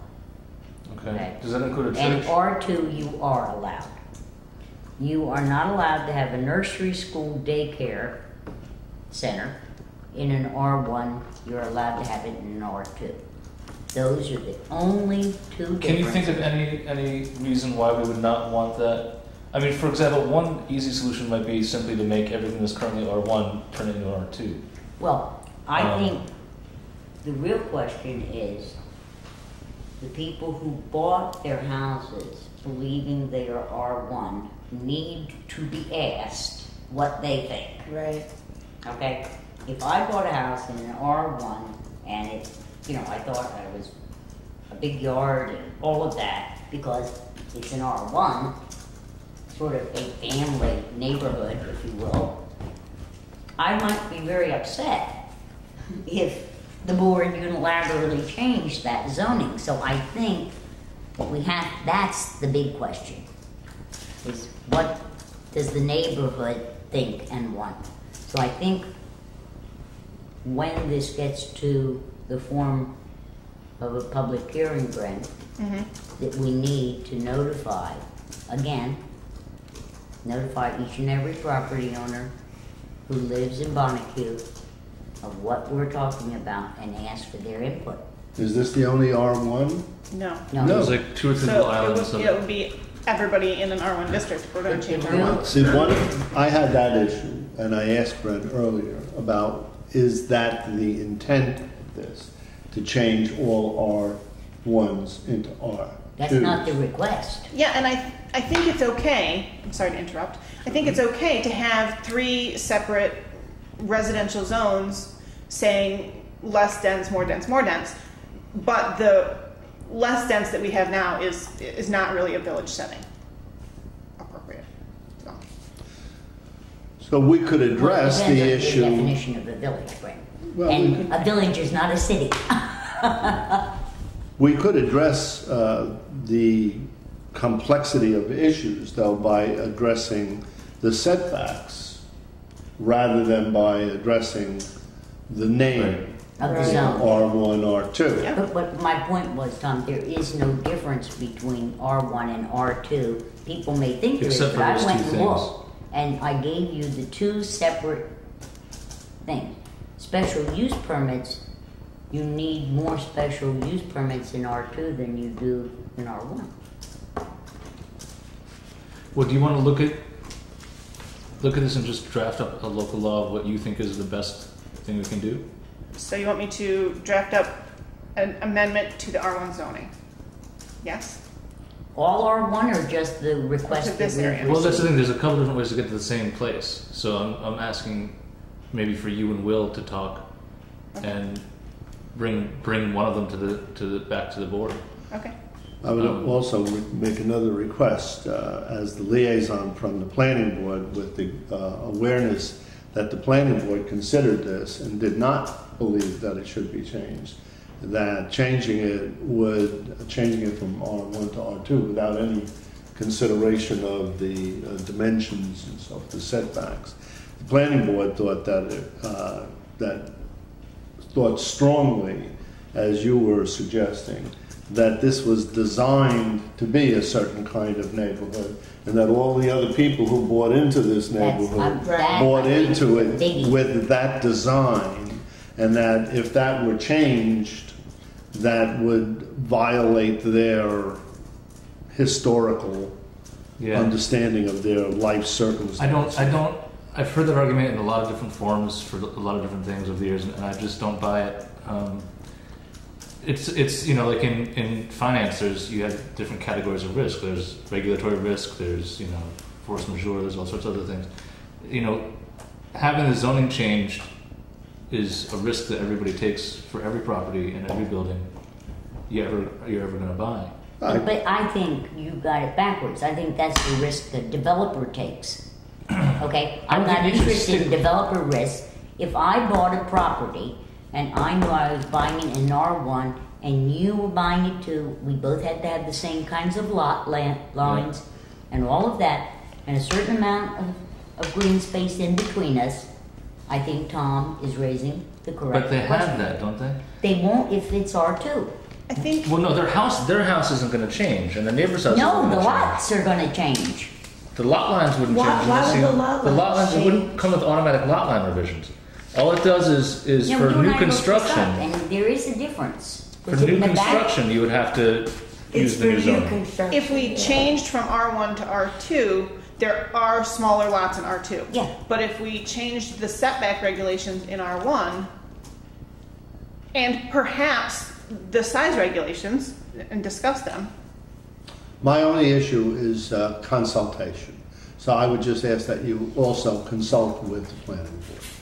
I tried to consult with the planning board, and they wanted you all to discuss it first. Okay. As long as you try. Yes. We're going to instruct you that you tell the planning board we would like them to discuss this in an intelligent way with you. Great, thanks. You're welcome. Easy. But my concern is that if you're buying a property in a development or in a subdivision, whatever we call it, and you bought a certain size lot and you paid good money for it, okay, and then someone turns around and says, "Oh, gee, Bren, it's okay. You can come in and build a much smaller model." I think we are remiss if we don't ask people that live there what their concerns are. They may not have any.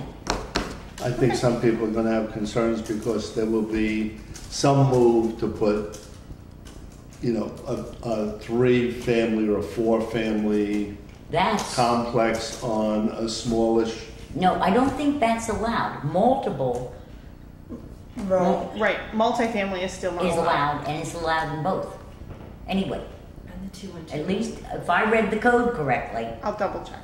Double check in the back in the appendix. I also think a lot of people don't know what zoning their house has or what that means. I'm sure that's true. I have no question about that. I'm sure that's true. But they also know I live in that neighborhood and I like what I have. That's true, yes. Yes. The other thing is, if we're going to do this, can we require sidewalks? Yes. I think we should. Yeah. Okay. I think we should. I think they should be required everywhere. Write that law. Well, in this particular instance, a developer is being asked for a major zoning decision. Okay, I think he has the responsibility to put sidewalks in.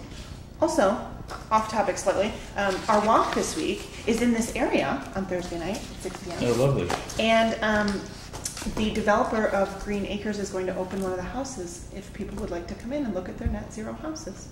I wish I could go. I have to be in Highland for a meeting. Take notes for me, please. When is it, Thursday? Thursday at 6. Tomorrow at 6. Okay. Me too. Okay. So I'll talk to Gwen. What are we asking Gwen to do? Draft 2 laws. She's got it written down. Draft 2. Draft 2 local laws. Two Requiring local laws. sidewalks and one. And talk with Will and see what the shortest route to that goal is. And Do we talk to the want to have Talk to the planning board. question, Jason? Do we want to have the discussion with the neighborhood before we waste Bren's time? Should Bren invite the No, because people? we're gonna talk to a bunch of them tomorrow. Well, but that's different than. And it's harder to make a decision, an idea. I mean, I think it would be good to start with an idea and then get feedback rather than to have 50 people come up with an idea. That's true. No, I didn't. I was thinking along the line of proposing the idea and having them discuss it with you, as opposed to your going and formulating something, having it in a public hearing setting, which is people don't think they have much input. Right. Okay. So wouldn't it be better to do it the other way? Well, either way, I think we need something on paper first to work To look on. at? Yeah. All right, and then once we look at it, Because there could be we can have options the that are meeting easily before. dismissed. Then, Okay, yeah. but Jason, And then we can have a meeting before the public hearing and all that. I don't disagree with the idea of having it on paper, but before we go to a public hearing, let's have the informal meeting. Okay. I think that's a good That idea. sounds like a good idea. All right, thanks, Brent. Sorry things took so long tonight. No problem, thanks.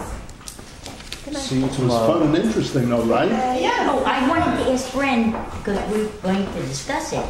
Have you looked at the home, what are we calling it, affordable housing law? Have you reviewed it? Yes. Any comments? Not right now, no. I sat in on a meeting and talked to Will and the other gentleman who I don't remember his Guy, name. Ken. Thank you. And I think it's okay from my point of view at this point. Yeah. It looks good, but I just. Yeah.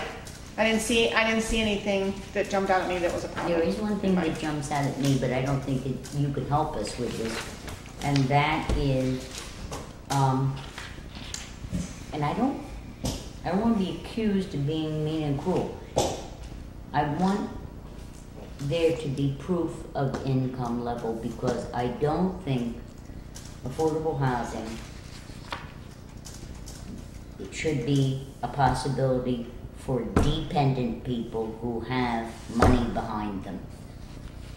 Well, no, this would require income statements. This would. It does require income. Okay. Tax returns, I believe. I thought it did. Yeah, it does.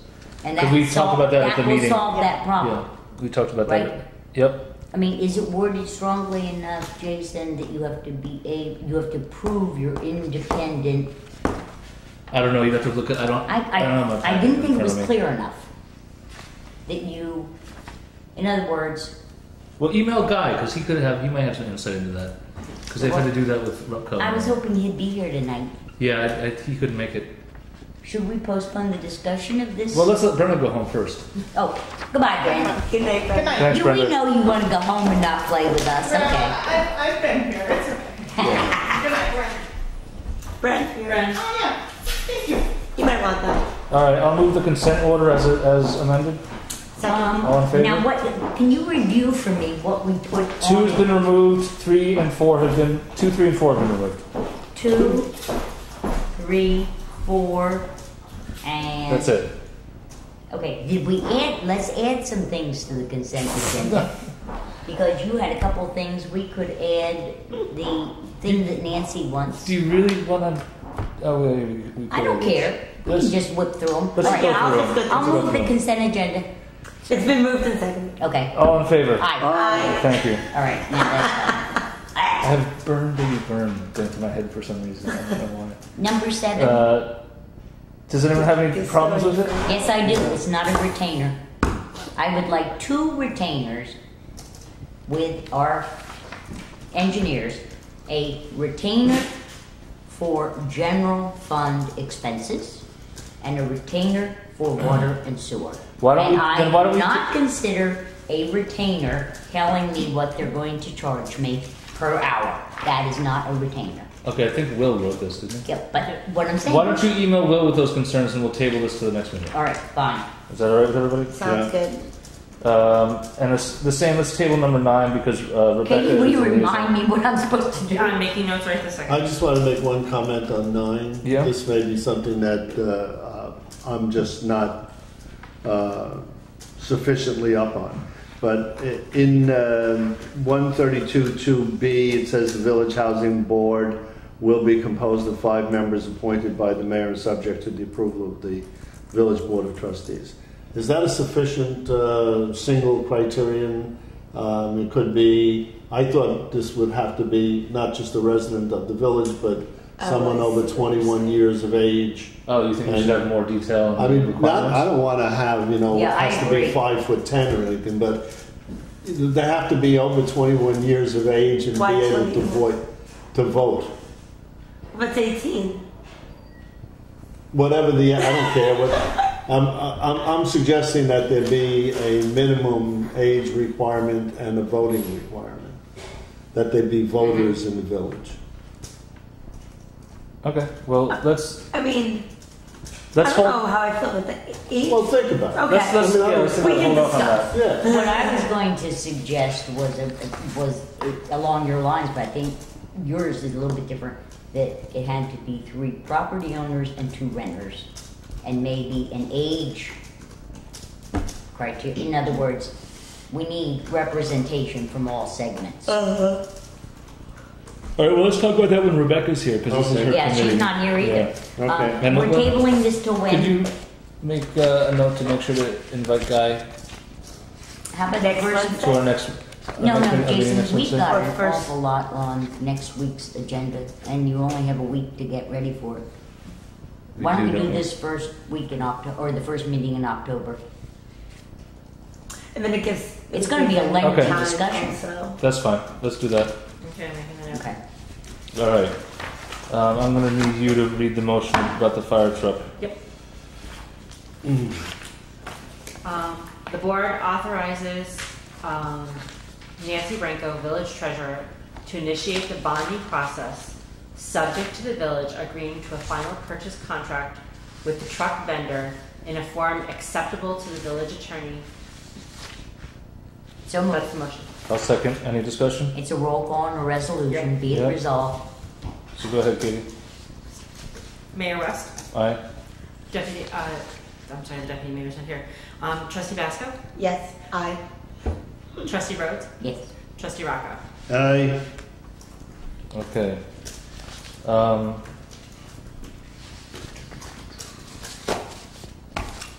Do we have The letter from SUNY. What did you want to discuss, Sally? the what? Next on my list is a letter from SUNY.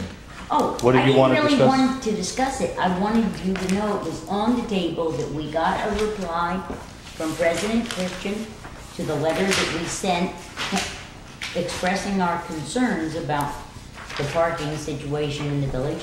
And just want you to look at the last paragraph to remind you that Jason and I had discussed this with Donald Christian when we first came into office. And so he is recommending that we do residential parking only. And so Ariana and I will take this up because we were waiting for the response to this letter to make a proposal to the board. Good. Okay. Katie, do you have a motion written for the waste hauling permits? I just, if the board will Extend it back. authorize me to send out the waste permit letters that had been extended to August 31st, 2014, so that we can now send out the request. Do you want an extension date or just? At this point, unless I'm Just send them speaking out. out of turn, I don't think.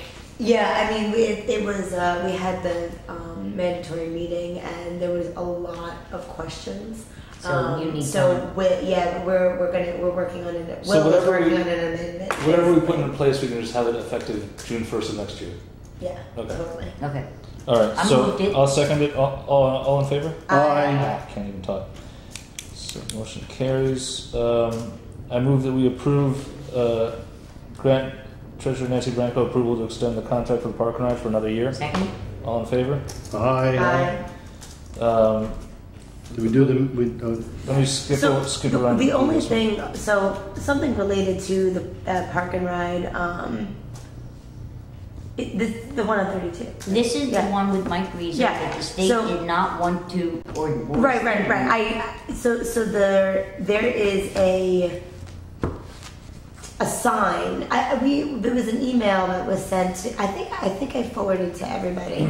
There's a sign. Basically, there's a bridge from the rail trail where you can enter this lot, and there is it's a parking spot, and you have to kind of go around and to the left. And people, it creates an inaccessibility. Basically, we should request that part of it, while we're renewing this lease, part of it is that he has to remove that stop. So you want to fix that? Yeah. So I don't know exactly. I mean, it's one parking spot. I don't think it's ever full. But Trustee Basco be authorized to meet with Nancy and Mike Rizzo to resolve the removal of one parking space for access to the rail trail. I'll second that. All in Wonderful. favor? Thank you. Aye. All right, Sally, why did you want to remove number 3 on the consent agenda, the memo regarding holiday and vacation pay? Did you want to talk about that, or just remove it altogether? No, we need to do it by resolution. Okay, and so I'm hoping that Rebecca is satisfied. She did not say, she was the one that requested this information as an add-on to my motion to at the first meeting of last month.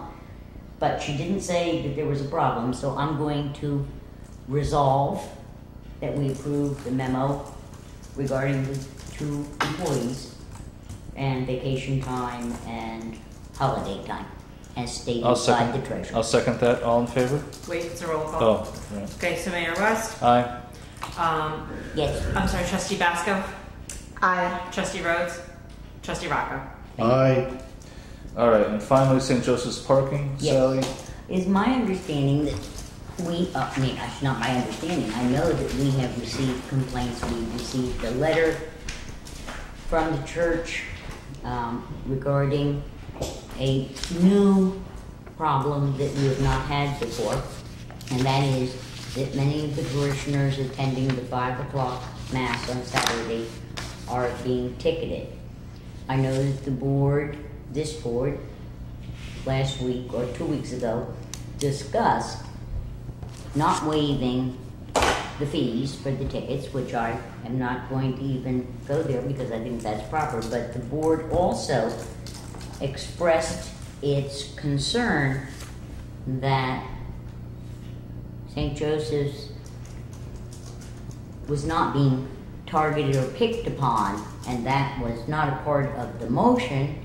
And it seems that since that discussion, ticketing is still going on, and I would like to move that the Saturday parking meeting person who ends her employment at 5:30 be instructed to reroute her last 30 minutes of meter reading so that there is no appearance or suggestion that the Village of New Paltz is targeting any particular religious institution. Let me see if I understand. So, in the past, we have always not, just not. No, I understand. And we've done that for all churches. So it's like immemorial custom. And But in it's something law, that we do. in village law, we have stated that during a funeral in any religious organization, cars are not ticketed. I think that is appropriate in the observation of one's particular religious practices. I think I will state for the record, so I'm not being accused of a conflict of interest. I am not a Roman Catholic, but well, we've been accused of things, haven't we, Ariane? So I'm just saying that there is no reason that her route can't be rerouted and she ends up in a different place. She begins there and goes.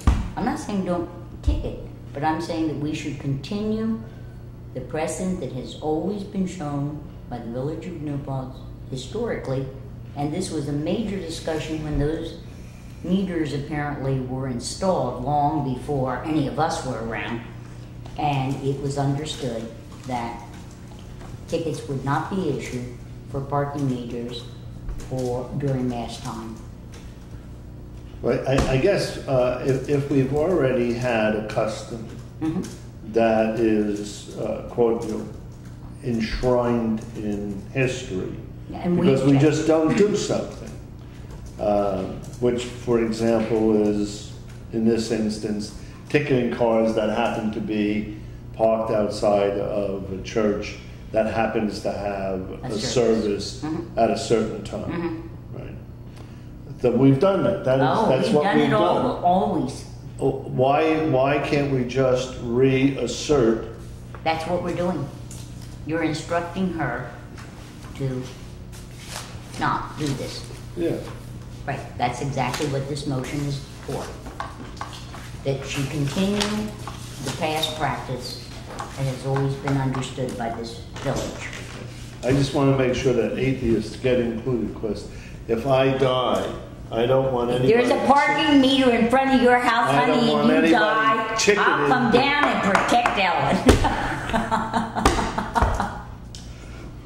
Well, so I guess part of the conversation that we had was saying, I mean, I didn't know that there was a route, and that's part of it, is that it ends up in one particular location as opposed to another location. But part of what we discussed is, how does one know whose car it is that is parked there, and whether or not it is a but you see, churchgoer or somebody? That's not the issue. You can easily avoid it by just not going there and ticket in the municipal lot. We have always, past practice in this community has always been to be respectful of religious preferences, no matter whose they are or what they are, and I promise I don't think that that's the issue. At least it's not for me. It has nothing to do. Giving someone a ticket while they're at mass is not a sign of disrespect. Not feeding the meter, knowing they're expected to operate under different rules than anybody just because you're going to mass. That is a sign of disrespect to everyone else. Because these laws are in place for a purpose, to turn over traffic, to do all sorts of things. Jason, when these meters were first installed long before you and you probably born, but okay, the understanding was, and we have in our law that tickets are never issued at any church during a funeral.